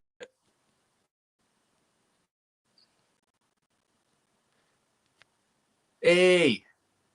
Darth Bane, how long have you been away?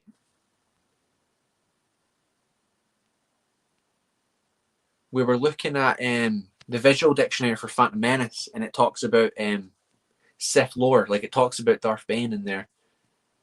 I was just pointing out he's not in the movie. What's that all about? Oh, dude, Archivist is away. Good having you here, man. You're welcome back anytime. Cheers for sharing your knowledge with us and everyone else in the chat. It's always good having you here.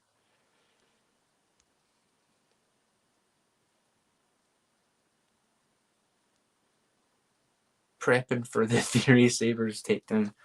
Honestly, man, I'm going to stay up for that if I can. I tried staying up for the spacing the other day, and my alarm didn't go off, and I actually was late for work as well. This same year in January, you've got Players Get Jaded. LucasArts releases Jedi Knight Mysteries of the Sith, where you get to play Mara Jade. That's a bit off topic, but very cool.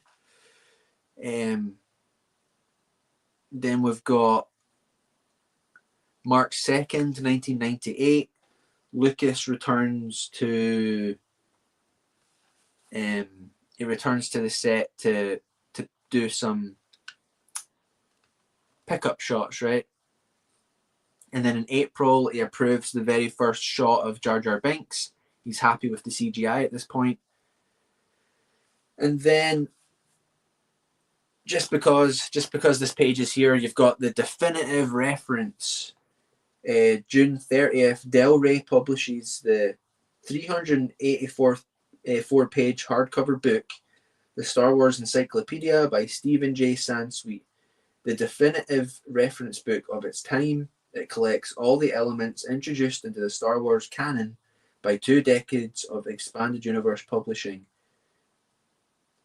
Collects all elements introduced into Star Wars canon by 2 decades of expanded universe publishing. There you go. Do I need to say it again? September 1st, end of an era. I just thought I'd add this in. September 1st, 1998, Timothy Zahn's Vision of the Future is released, essentially ending the story era covered by Bantam Books. The novel finally brings Luke Skywalker and Mara Jade together after their many adventures apart and positions them for a future as husband and wife. This union is echoed in the Empire and the New Republic signing a peace accord that brings the Galactic Civil War to a peaceful end. Cool stuff. Then you've got September 25th. They announced the Phantom Menace movie title, right?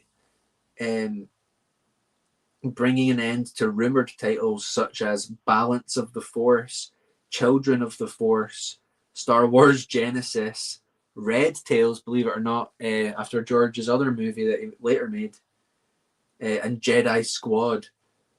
Immediately, fan speculation shifts from what is the title to is that really the title? But that was funny. Then they start releasing toys in October 8th, like previews, and then they also started releasing expanded universe action figures for the first time. Kenner makes action figures of characters from the novels and comics in addition to new figures of movie characters. There you go.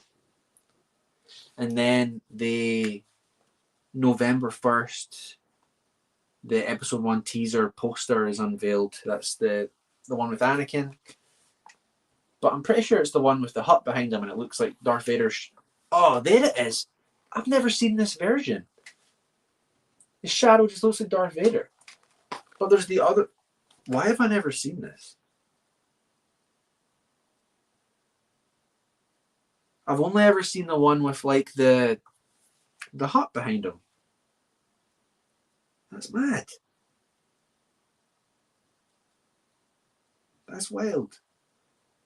Anyway, fake fan. Down Under, episode 2 and 3. So it's then November 3rd, Lucasfilm announces that episode 2 and 3 will be shot at the new Fox Studios in Australia, Sydney. So that's pretty early on. They were planning that stuff. November 17th, Every Saga Has a Beginning. That's where you get the Phantom Menace trailer. I think I used to have the clip. I don't have it anymore. And then November 19th, the episode 1 trailer appears on television. 1999. George Lucas says, I would say it's about 90% of what I wanted it to be in regards to the Phantom Menace. And if you watch the behind the scenes, he talks about how making the Phantom Menace was almost the same kind of experience as making Raiders of the Lost Ark. Like he felt like it was all just going like really well, coming together like he wanted it to. In January, Vanity Fair runs a feature article on episode 1. Oh yeah, I thought this was funny. Built around an interview with Lucas, it is illustrated with shots by renowned photographer, blah blah blah. This early look at the movie kicks off its publicity push a strategy that targets fence sitters and people with casual Star Wars interest. I thought that was funny. Appeasing the fence sitters and casuals. They were gatekeeping back in '99.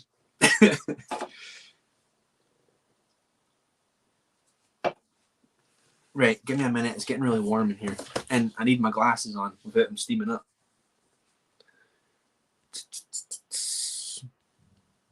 I don't have any Phantom Menace clips. Fuck, you've pulled my leg. We'll do the Revenge of the Sith one.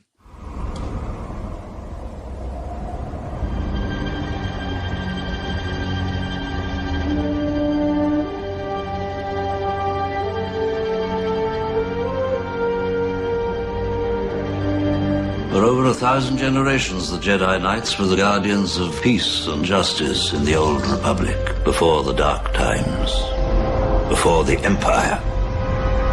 A young Jedi named Darth Vader, who was a pupil of mine until he turned to evil, helped the Empire hunt down and destroy the Jedi Knights. Vader was seduced by the dark side of the Force.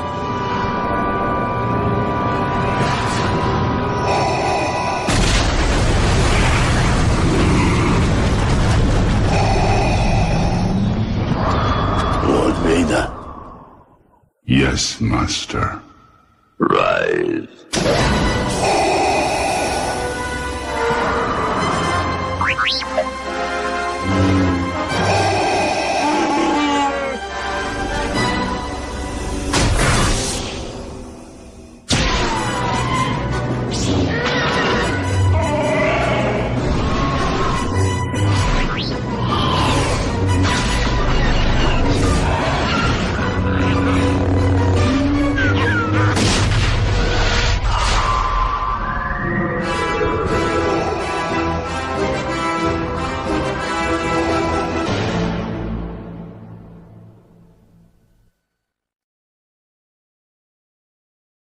Right, dudes, thanks for bearing with me.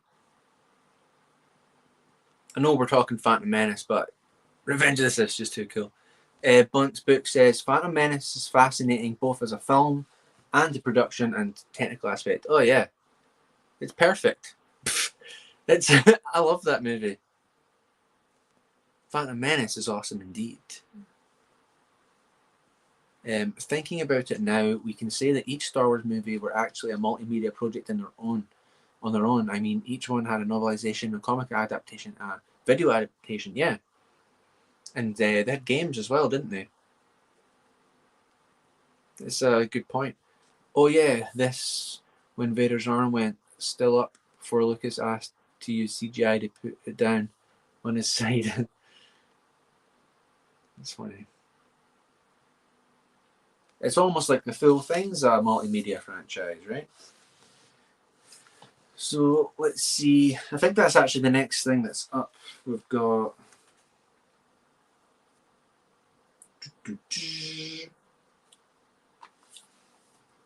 what's that? The full trailer debuts in theater. People were going into the theater just to watch it, right, and then leaving. And then April, sneak peek gaming. LucasArts releases the Phantom Menace video game.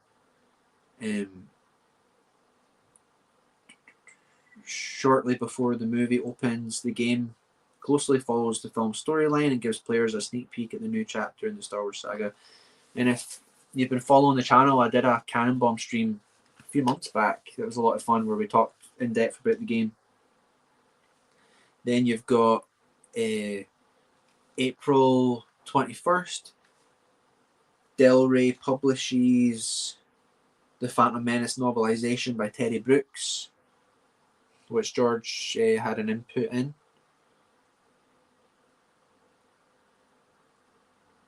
April 30th, you've got Celebration 1.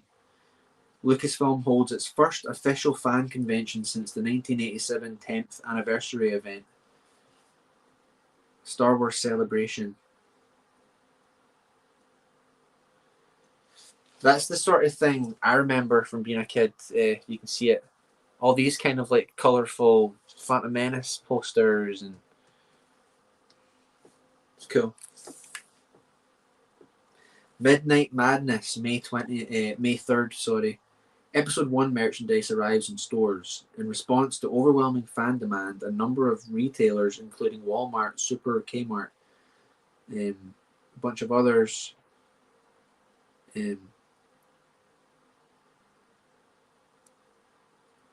coined the phrase Midnight Madness.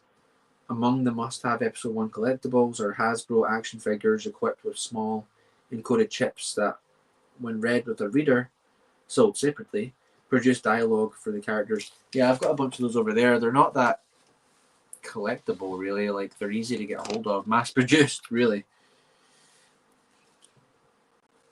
That looks like me from the stream about a month ago. Movie quality. And then they actually had charity screenings 3 days before the movie was released. And so that was the 16th of May, and then the 19th of May, at long last, The Phantom Menace is released to theatres, an enormous production delivered on time and on budget. Wow, a film on time and on budget. So that's everything for The Phantom Menace. I just wanted to quickly... Where is it?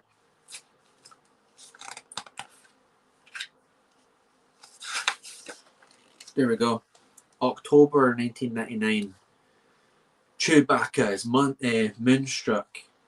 October 5th, Del Rey publishes Vector Prime by R.A. Salvatore, the first book in the New Jedi Order series, set 25 years after Episode 6. The series introduces the invading Yuuzhan Vong aliens as villains, in a shocking turn. Spoiler alert, cover your ears. 5, 4, 3, 2, 1. Chewbacca dies in a cataclysm when an entire moon is dragged from orbit onto a planet. An outpouring of fan grief and disbelief fills up internet message boards. The EU's not canon, guys. They killed Chewbacca with a moon. It's so stupid, guys. And then lastly, a model in Marriage for Mara. October 26th. Mara Jade is played by model Shannon Baxa. That's not right. Shannon McRandall. Who poses for official... There's a couple things in this book they get wrong. Like, they said that like the first novelization for Star Wars was done by like Del Rey, which is wrong. Hey, Double A, how are you here? How are you here if you're Maul? Catch you later, backseater. Cheers for sticking around this long.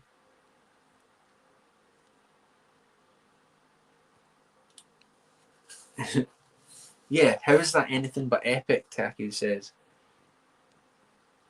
It's because they don't want to read. And the reason fans were so in an uproar about it is because it mattered, because it was canon. If it was just random books that killed Chewbacca, like, who cares? He'll be back in the next one. Nope, it mattered. So maybe that's her maiden name or something. Poses for official trading card photography. Her likeness is revealed on StarWars.com when the site posts the cover for Star Wars Insider number 47. In November, Dark Horse tells the story of Mara's marriage to Luke Skywalker in the Union miniseries.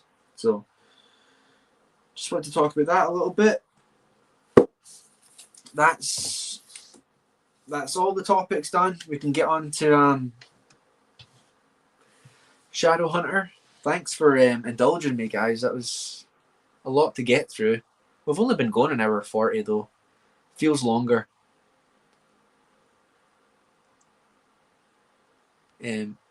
Lucas Gerson says, people treat that as something random and stupid. Yeah, people like Star Wars Theory and Stupendous Wave, they were laughing at it. When everyone who'd read the novel knows how tragic and tense and well done that scene really was. Oh yeah. Dude, I sat the book down. And had a little private tear. You know what I mean? It was hard hitting. It's over 20 books. Oh my gosh. Too much Star Wars to read. Oh no. Yeah, maybe, Nazo. That's worth looking up, actually. Worth looking up. And here, let's see. The two stages. Where is it?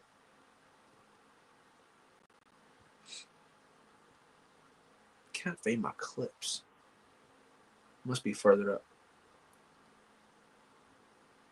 This is for the benefit of stupendous wave.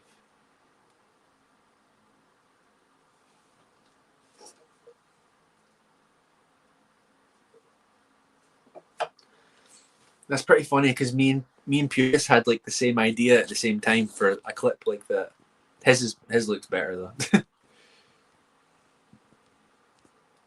Well, NGO needed to show how dark things were getting, so a character death makes sense. Tragic but understandable. Yeah. And he's like the only character that couldn't speak, right? To like share the grief that they were going through. And George told them you can't kill Luke. So okay. Let's touch some grass and then we'll get reading. We're on chapter 8, believe it or not. What is this?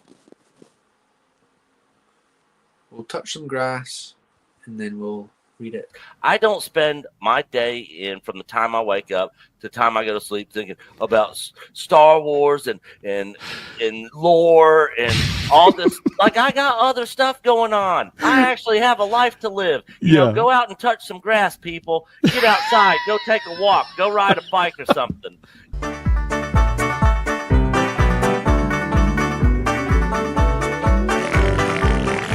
Time for Teletubbies. Time for Teletubbies. Time for Teletubbies. Time for Teletubbies. Tinky Winky. Tinky Winky. Dipsy. La La. La La. Po. Po. Teletubbies. Teletubbies. Say hello.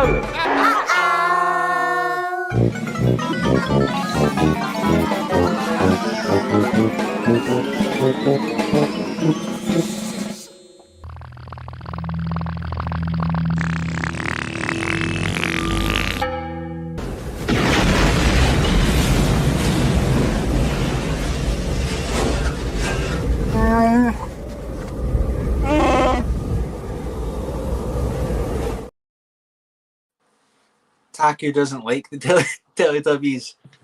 Dude, I grew up on that stuff. 2 of the 4 Teletubbies is YBB. I always liked the red one the best. But then I got older, I liked the green one because he had that cool like cow patterned cowboy hat. Not a cowboy hat, but you know what I mean. Right. I really should have used that opportunity to go to the refresher. Let's actually let's take I've got a funny clip. Is it too long though? If it's too long I won't. Nah. We'll get the Yo Banjo Boys. Yeah. Hey, Bunce Books. Yeah, same as me, man. Okay, we'll do the Darth Maul intro since we're getting into Darth Maul, and I'll be right back momentarily. Oh, dude, these stinking clips are so annoying. Where are they? There we go. This is my apprentice, Darth Maul. We will find your lost ship. At last we will reveal ourselves to the Jedi. At last we will have revenge. You have been well trained, my young apprentice. Lord Maul, be mindful. Let them make the first move. Yes, my master.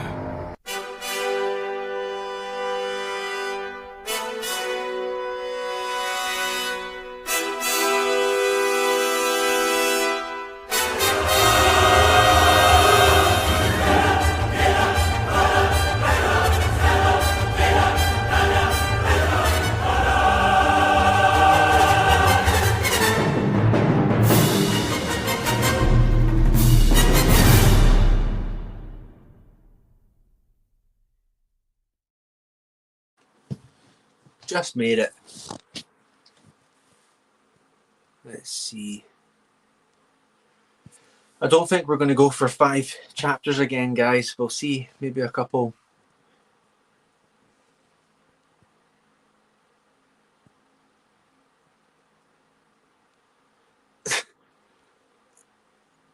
Poor YBB. Right, okay. That's not the book we're after.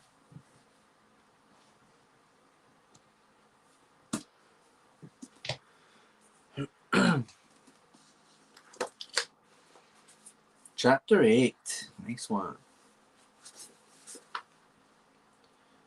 Now I kind of want to watch Phantom Menace after this. Okay.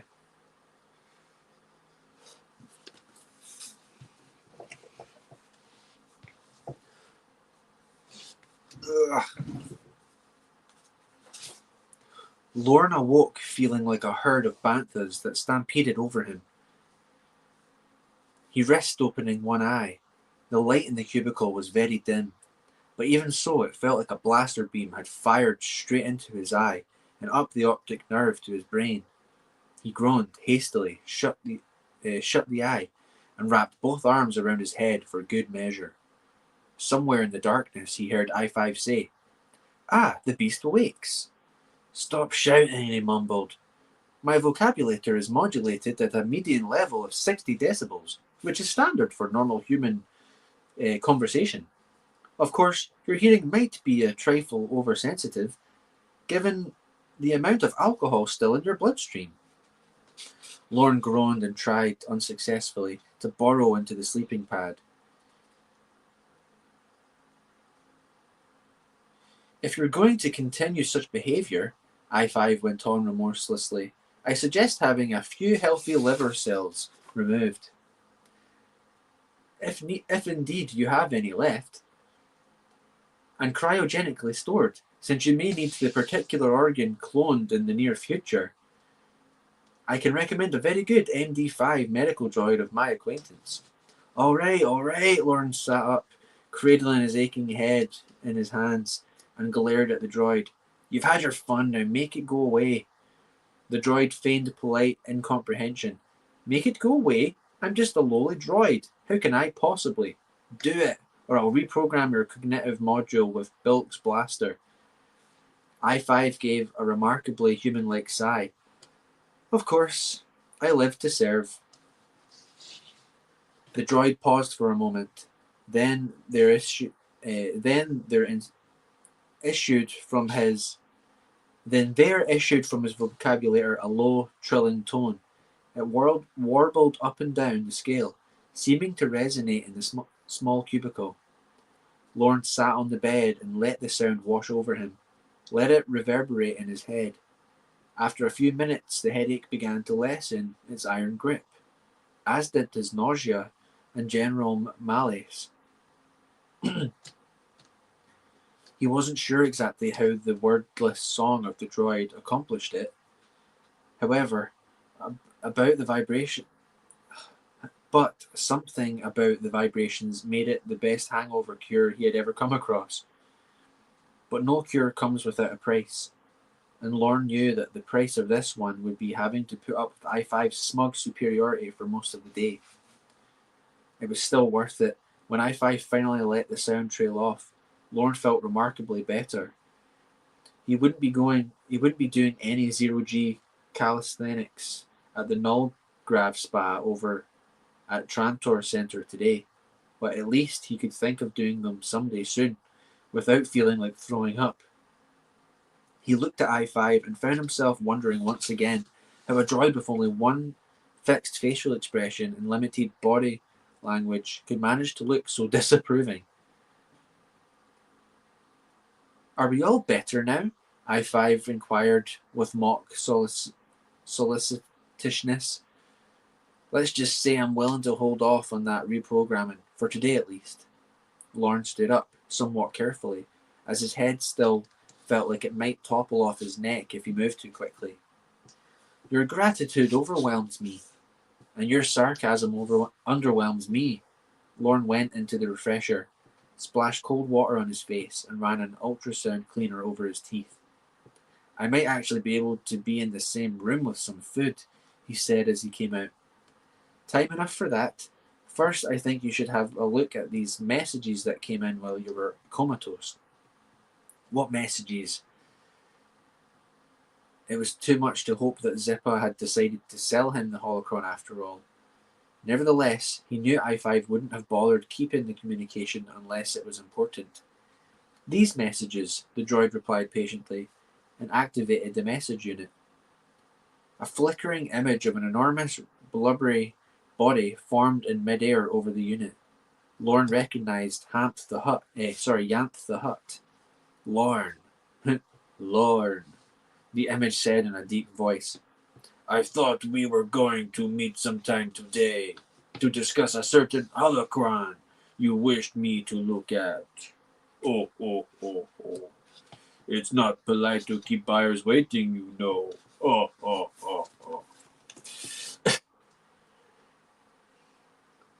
Let's see.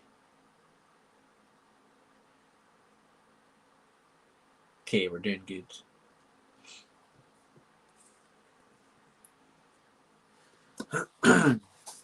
The image dissolved. Thanks, Lorne said to I-5. If you're not too busy later, I've got a scraped knuckle you could rub some salt into. I think your attitude may change when you see the next message. The second image materialized above the projector. It wasn't Zippa or Yanth. That much was immediately evident. After a moment, Lorne recognized the species, an Nemoidian. That in itself was surprising. The masters of the Trade Federation were rarely seen on Coruscant. Given the current strained relationship between their organization and the Republic Senate, the Nemoidian glanced around furtively before leaning in close and speaking softly. Lorne Pavan, your name was mentioned to me as someone who can be discreet in handling. He's an Nemoidian.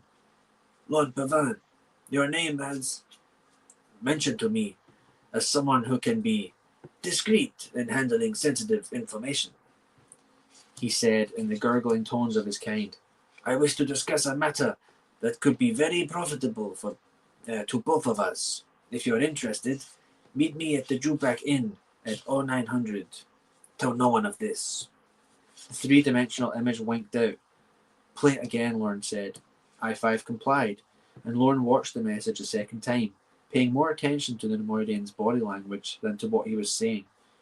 He wasn't all that familiar with Nemoidian mannerisms, but it didn't take an interplanetary psychoanalyst to see that the alien was as nervous as as a Nemthe Grim, which could mean trouble, but which could also mean profit. In his present line of work, Lorne seldom saw the second happen without having to wade through the first. He pressed a button that deleted the second image and glanced at I-5. What do you think? I think we have 17 Republic decacreds in the bank. And whatever change might have fallen under the sleeping pad. I think the rent is due in a week. I think, I-5 said, that we should talk to this Nemoidian. I think so too, Lorne said. The time of the evening meal was almost over. Maui Lin had by now investigated 4 restaurants whose menus included Nemoidian cuisine. Only one of them was occupied by a Nemoidian at a table, a female. Lin had questioned her, but she had professed no knowledge of a countryman named Hath Monchar.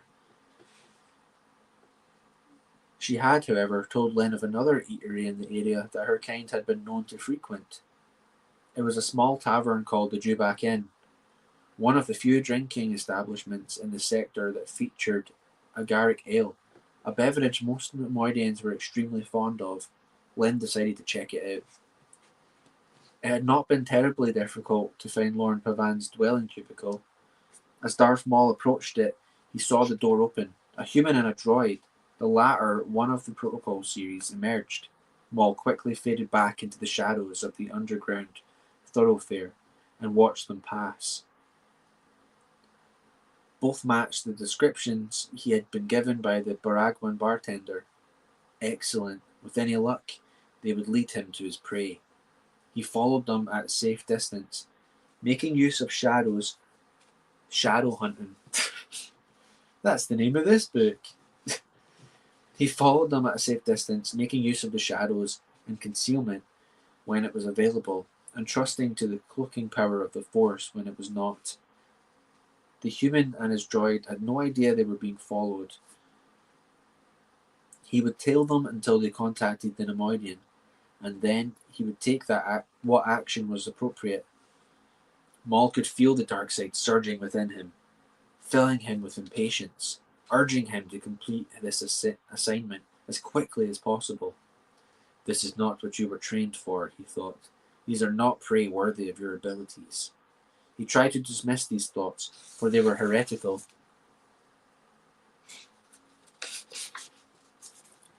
His master had given him this assignment. That was all that mattered, but he could not help chaffing at this duty. There was no real challenge to his abilities in it. He had been bred and trained to fight and kill Jedi, after all, not rank and file beings like these. The Jedi, how he hated them, how he loathed their hollow sanctimoniousness, their pretense of piety, their hypocrisy, how he longed for the day when their temple would be a ruin of smoking rubble, littered with their crushed corpses. If he closed his eyes, he could see the apocalypse of the Order as vividly as if it were reality. It was reality, after all, a future reality, but nonetheless valid. It was destined, ordained, predetermined, and he would be instrumental in bringing it about. It was what his entire life had been designed for, not tracking some pathetic failure through the slums of Coruscant. Maul shook his head and snarled silently. His purpose was to serve his master, no matter what the assignment was. If Darth Sidious knew he was having such doubts, the Sith Lord would severely punish him, such as he had not been punished since he was a child. And Maul would not resist, even though he was now a grown man, because Sidious would be right to do so. The human and his droid emerged from the underground thoroughfare and proceeded along the narrow surface streets. It was late at night, but the planetary city never slept. The streets were crowded no matter what time of day or night it was. This was fortunate, in that it made it easier for Maul to keep his quarry in sight without being noticed. It would not be much longer, Maul told himself. He would bring this job to a successful conclusion, and then, perhaps Darth Sidious would reward him with a task more worthy of his abilities. Something like the Black Sun assignment. That had been a challenge he had enjoyed.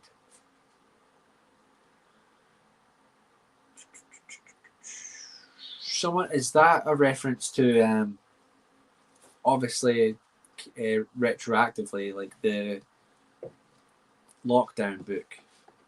Let me know. Pavan and his droid turned down another street. This one so narrow and bounded by tall structures that there were barely room for 2 lanes of foot traffic. They entered a doorway under a hanging sign decorated with a rampant dewback. This was their destination then. Despite his near-perfect control of his nervous system, Maul felt his pulse quicken slightly in anticipation. If all went as planned, soon this wondrous chore would be over. He entered the tavern. Chapter 9. I think I remember one of you telling me that, actually. It's in reference to one of the comics. Nazo, you're a clever chap. Let's see.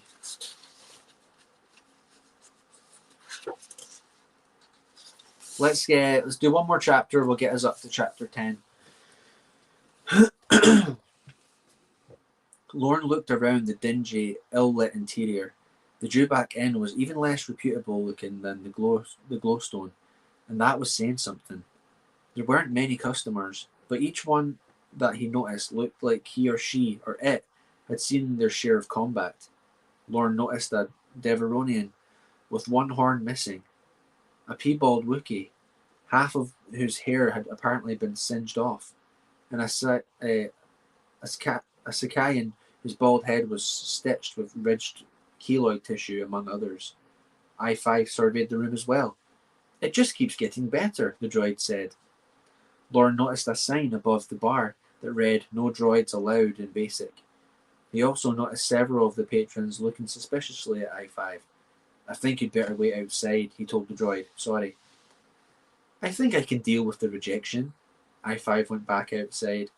Lorne saw an Nemoidian sitting alone at a corner table, looking very uncomfortable. As he started to make his way through the tables, he heard the door open behind him, and out of the corner of his eye he glimpsed a cloaked and hooded form entering. The newcomer had a sinister aspect about him, but then, with the possible exception of the Nemoidian, so did everyone else in the room, so Lorne didn't give the new arrival much thought. As he drew near the Nemoidian's table, he felt his arms seized abruptly in an iron grasp. "Hey," he tried to pull free. But his assailant, a Trandoshan, was far stronger than he was. His struggles alerted the Nemoidian, who looked up. Are you Lorne Pavan? He asked. "That's me. Call off your bully boy." The Nemoidian made a gesture. "Release him, Gorth." The Trandoshan let Lorne go. Lorne pulled back a chair and sat down, rubbing his arms, both of which had gone somewhat numb from the reptilian being's grip. "I do apologize," the Nemoidian said, his gaze darting here and there about the bar as he spoke. "You can understand my desire to have some protection in a place like this. Gorth comes highly recommended." "I can see why," Lorne said. "Let's get down to business. What do you have?" As Darth Maul slipped into the rathole called the Jewback Inn, he kept his cowl and moved to the darkest corner. When one of the weak minds surrounding him caused its owner to idly cast a glance in his direction, he used the Force to squelch or redirect that interest. As always, when he wished it in such dens of mental weakness, he was effectively invincible. He had spotted his prey immediately. The urge to simply step up and sever the Nemoidian's head from his body was tempting. But he knew that would be foolishness. He would have to kill the big Trandoshan bodyguard first, and probably the Corellian as well. Slaying 3 people, even in a pit such as this, would not go unnoticed. Calling attention to oneself in a public place would be bad. His master had impressed that upon Maul at an early age. The Sith were powerful, but there were only 2 of them. Stealth was therefore one of their greatest strengths. Even as weak-minded and chemically besotted as most of the patrons of this place were, there were simply too many to control completely. He could not wipe the memories of a cold-blooded assassination from several dozen heads, nor could he be sure of destroying all of them. And here and there burned an intellect too strong to be swayed by simple mind control techniques. These he could feel. They stood out like photonic lamps on a darkling plain. And besides all that, he had to question the Nemoidian thoroughly to find any others the traitor might have tainted in his flight. Nevertheless, Maul had his target in sight now. That was what was important, and it would now be only a matter of time before he was able to close the assignment. He would wait for a propitious moment to deal with him. The human dealer in information was speaking with the doomed Nemoidian, and likely that sealed the man's fate as well. Later, when he questioned Hath Monchar, Maul would determine precisely what had passed between the man and the Nemoidian. If this Lorne Pavan had come to discuss other matters and knew nothing of Monchar's treachery, he would be allowed to keep his insignificant life. But if he had become party to the subversion, then the human would die. Quite simple.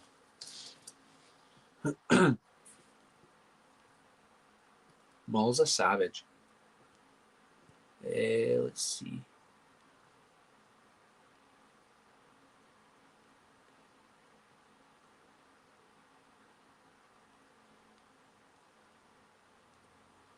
Yeah, he's talking about the Maul comic. It's one of your favourite ones, Nasal.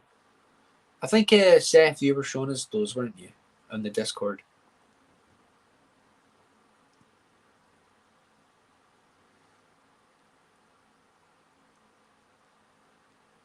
Oh no, TCW.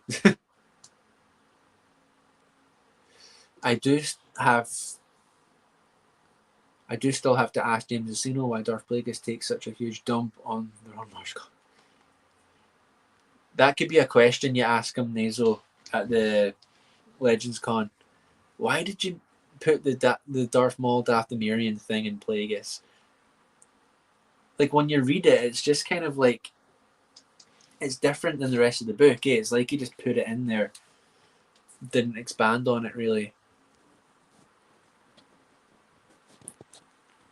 They were still trying to make TCW work.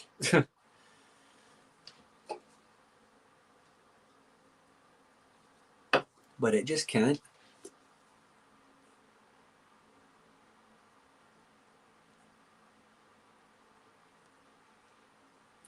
Lucas Gerson's got all the answers.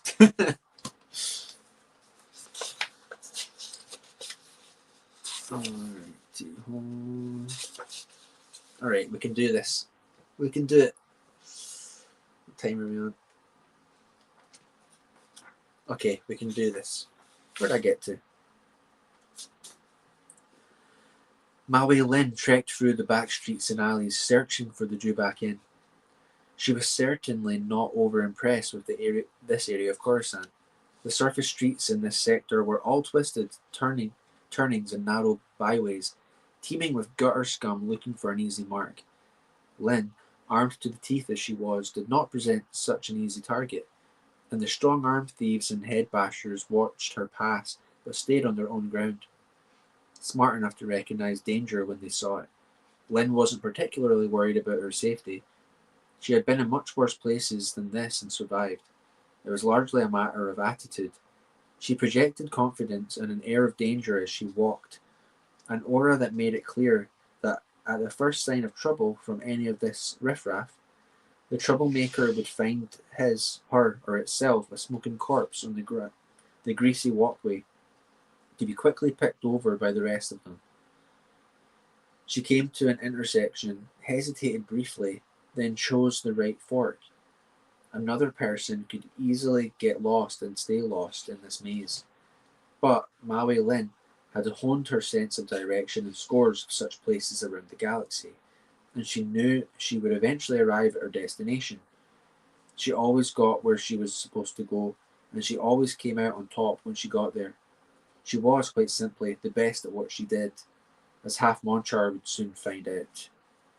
After climbing a few flights of stairs, Darsha Asant reached the lowest inhabited levels of the building. It's pretty good. It seems like all these storylines are starting to come together. Inhabited levels of the building. Here she found what passed for a pharmacy at the end of a squalid corridor. She had lost her regular credit tab along the way, though she still had her emergency tab. It was good for only a small amount, not nearly enough to rent a speeder, unfortunately, but sufficient to purchase enough antibiotic synflesh bandage to treat and seal her wounds. I like that the Jedi get kind of like an allowance when they go out places, right? I think Shatterpoint talked about that a little bit.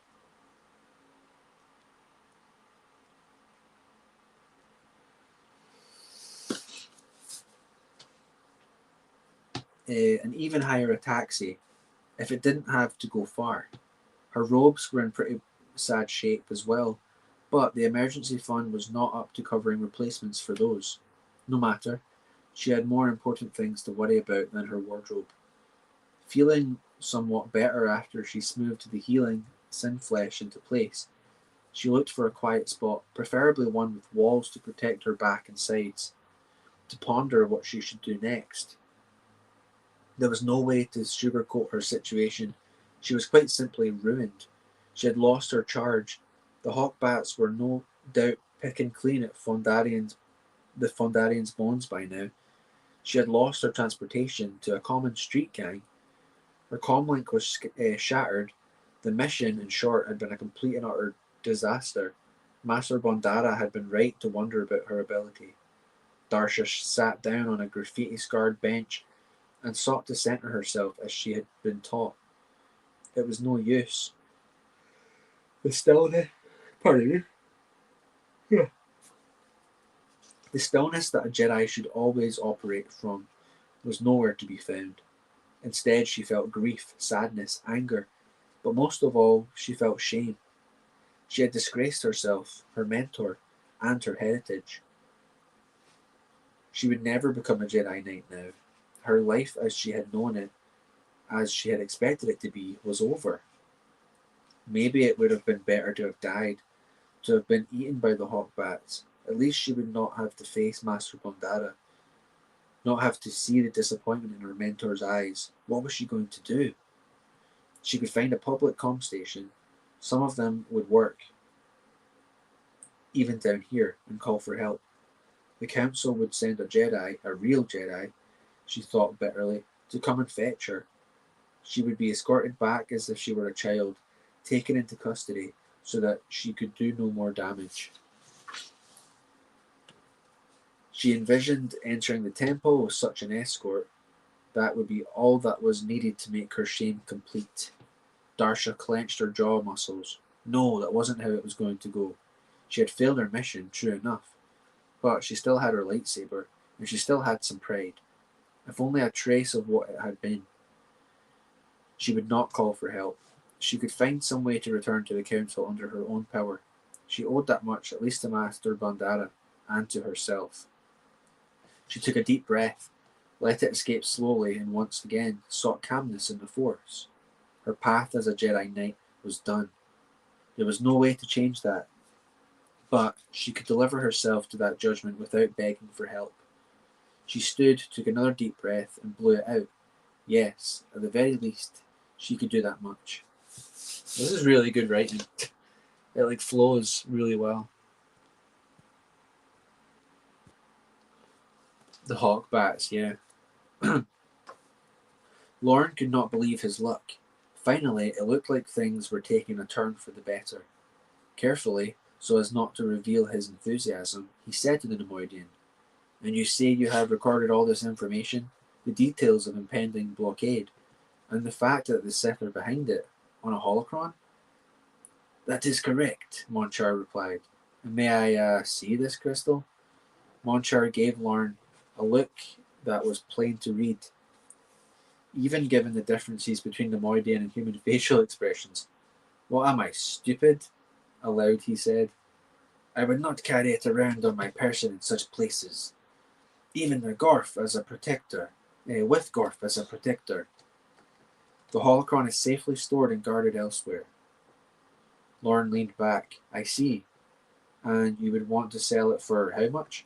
500,000 Republic credits. Republic credits not good down here. Only money. Oh man.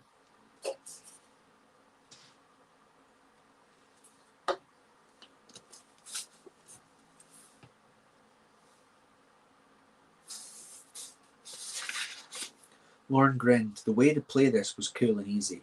500,000? Why, sure. You have change for 1,000,000 cred note? The Nemoidian gave Lorne a fishy smile in return. "I'm afraid not." Lorne had played this game before, and he knew it was time to palaver. "All right," he said. "If it is what you say it is, I might be willing to go 250,000. "Don't insult me," Monchar replied. "If it is what I say it is, and I assure you it is, the information on the crystal is worth twice what I am asking." My Nemoidian's turning into a Toydarian. I don't want to go full Nemoidian. You never go full Nemoidian. The information on the crystal is worth twice what I am asking. More. In the right hands. We will not dicker like a couple of bantha traders, human. 500,000 credits, period. You'll stand to make that much and more off it if you have the wits of a Sarkonian green flea. That was true, Lorne knew, of course. If he could lay his hands on 500,000 creds, he wouldn't be sitting in his dive trying to negotiate stolen data. But there was no way he could let a deal like this pass. He might never see another like it. All right, 500,000. Where shall we make the exchange? The Nemoidian touched a button on a wristband, and a small holographic projection lit up just above the surface of the table, no bigger than Lorne's thumb. Here is the address of my cubicle, Monchar said. Meet me there in an hour. Come along. 1 hour? Lorne kept his expression carefully non-committal. I might need a little longer than that to raise the funds. 1 hour, Monchar repeated. If you cannot procure funding by then, I will seek others who are more capable.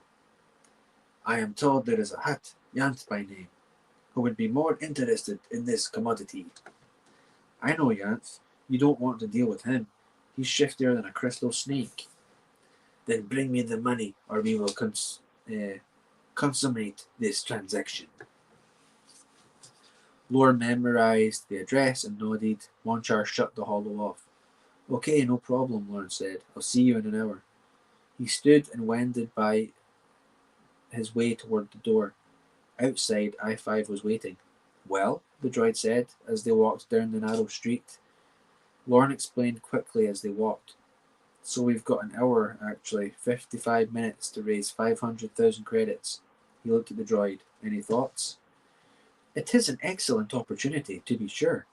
In fact, it might well be the chance of your lifetime, though I expect to have better opportunities myself, since I will probably outlive you by a factor of 7.4 to 7.6, a conservative estimate, disallowing major accidents, natural disasters, or acts of war.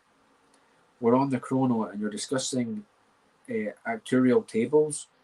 The big question is, where are we going to get 500,000 credits in less than an hour? That is indeed the question. We could find a card game. I'm good at sabacc. But not consistently. If you were, we wouldn't be in this situation. And since we have no money of which to speak, who in all the underground would give us enough of a marker to buy into this sufficiently high-stakes game? Offhand, I'd say nobody, Lorne admitted. And how long would it take to win such an amount, assuming you could get into such a game, even if you cheated and were not caught? Could you do it in 52 minutes? Not counting, of course, transit time to the Nemoidian domicile. All right, sabacc is not a viable option. I assume you've got a better idea? I-5 cleared his speaking circuits in what sounded almost like a human cough. There is only one viable option. Bank fraud. Lorne stopped to stare at I-5. A given blundered into him, muttered an apology, and kept going. Without taking his gaze from I-5, Lorne grabbed the Given's exoskeleton, pulled him back, and retrieved his wallet. He then shoved the pickpocket away. I'm listening, he told the droid. I have been considering this idea for some time, I-5 said, keeping it in reserve as a final contingency plan. If we effect it, we will be forced to flee Coruscant, and it would be unlikely that we could ever return. Unless we wish to radically change our appearance and spend the rest of our lives looking over our shoulders. If we had 1 million credits in our account, that would take us a long, long way from here, Lorne said, and I'd be happy to leave. We could set up shop on some outlier world where the Republic doesn't have a presence, make a few smart investments, live like kings. Tell me about this plan. They continued to walk while I-5 elaborated. They wouldn't really be able to steal the money, but the droid was confident he could jack into the data flow of one of Coruscant's many banking firms and manage a phantom transfer of funds into their personal account. The auditor droids would catch it almost immediately, so timing would be critical. But if all went well, Lorne would be able to show Half Monchar an unencumbered credit tab that was worth $500,000. Much more than that, the droid explained, would kick in automatic inquiries, and if they tried to transfer the funds after the audit, the bank would catch that too. The real trick would be to have the Nemoidian accept the credit tab as payment and make the transfer to his account before time ran out. The window will be narrow, and it will close quickly, I-5 concluded. But in theory, it can be done. Lorne felt a warm rush of excitement. They might actually pull this off, and if they did, they could walk away with a holocron worth 1,000,000 creds and leave the Nemoidian holding an empty bag, which would be too bad for him, but that's how life was in the real galaxy. Lorne wouldn't stay awake at night worrying about it, that was for sure. Let's do it, he said. If it doesn't work, we won't be any worse off than we are now. Save for the distinct possibility of you occupying a cell in a Republic asteroid prison for 30 years and me having a complete memory wipe. You worry too much, and you don't worry enough. But Lorne knew I-5 would take the risk. Droids were supposed to be programmed with more integrity and honesty than humans, or other natural-born species, but it didn't always work quite like that. I-5 had somehow evolved a greed circuit along the way, and the glitter of credits called to him as much as it did Lorne, which was one of the reasons they got along so well. Lorne felt an excitement he hadn't known in years as he contemplated it. It would work, and they would use the money to build a new life out on the rim. There were plenty of worlds there. With enough money, one could disappear into a new identity and live a life of ease with no questions asked. A new life, a real life this time. Maybe not the one he had before, but certainly a better one than this hard-scrabble existence he was suffering through now.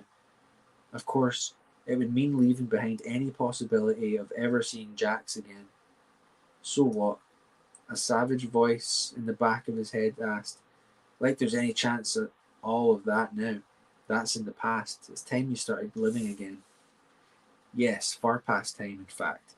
He looked at I-5, and though there was no expression on the droid's metallic countenance, he felt certain that I-5 knew exactly what he was thinking. What are we waiting for? He asked the droid. The Hutt's still expecting us to bring him a holocron. Why disappoint him? Let's find a data port and make it happen. Yes, going on to chapter 10, folks, next time. We've still got to learn what the Jedi did to Lorne, or what he thinks they did to him. So, good job, another 2 chapters in the bag. We're going to close the stream down shortly. Made some good time, actually. But thanks for being here, everyone. Thanks for chiming in. And before I forget, again, make sure you go check out Rumble later. Bane of the Shells will be on there, exposing Star Wars theory sabers. So that'll be good. He always puts a lot into his streams. Hopefully we can get him back on YouTube soon. It's a bit more accessible, but his channel is worth supporting. He does a lot of good work over there. So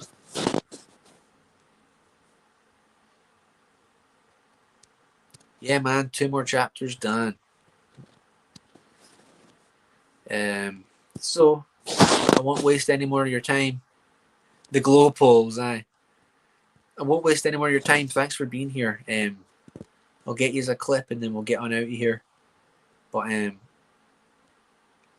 we'll see you next Monday for chapter 10 and beyond, hopefully. And I'll think of some more fun stuff to talk about. Let's see, what's a good one? What's a good one? Oh, we're talking about the theory sabers. Maybe I can play that clip. It's a long one. Cheers, Bunt. I'll play this is quite a long clip, but it's funny. So I'll play this and then I'll get on out of here. Take care, folks.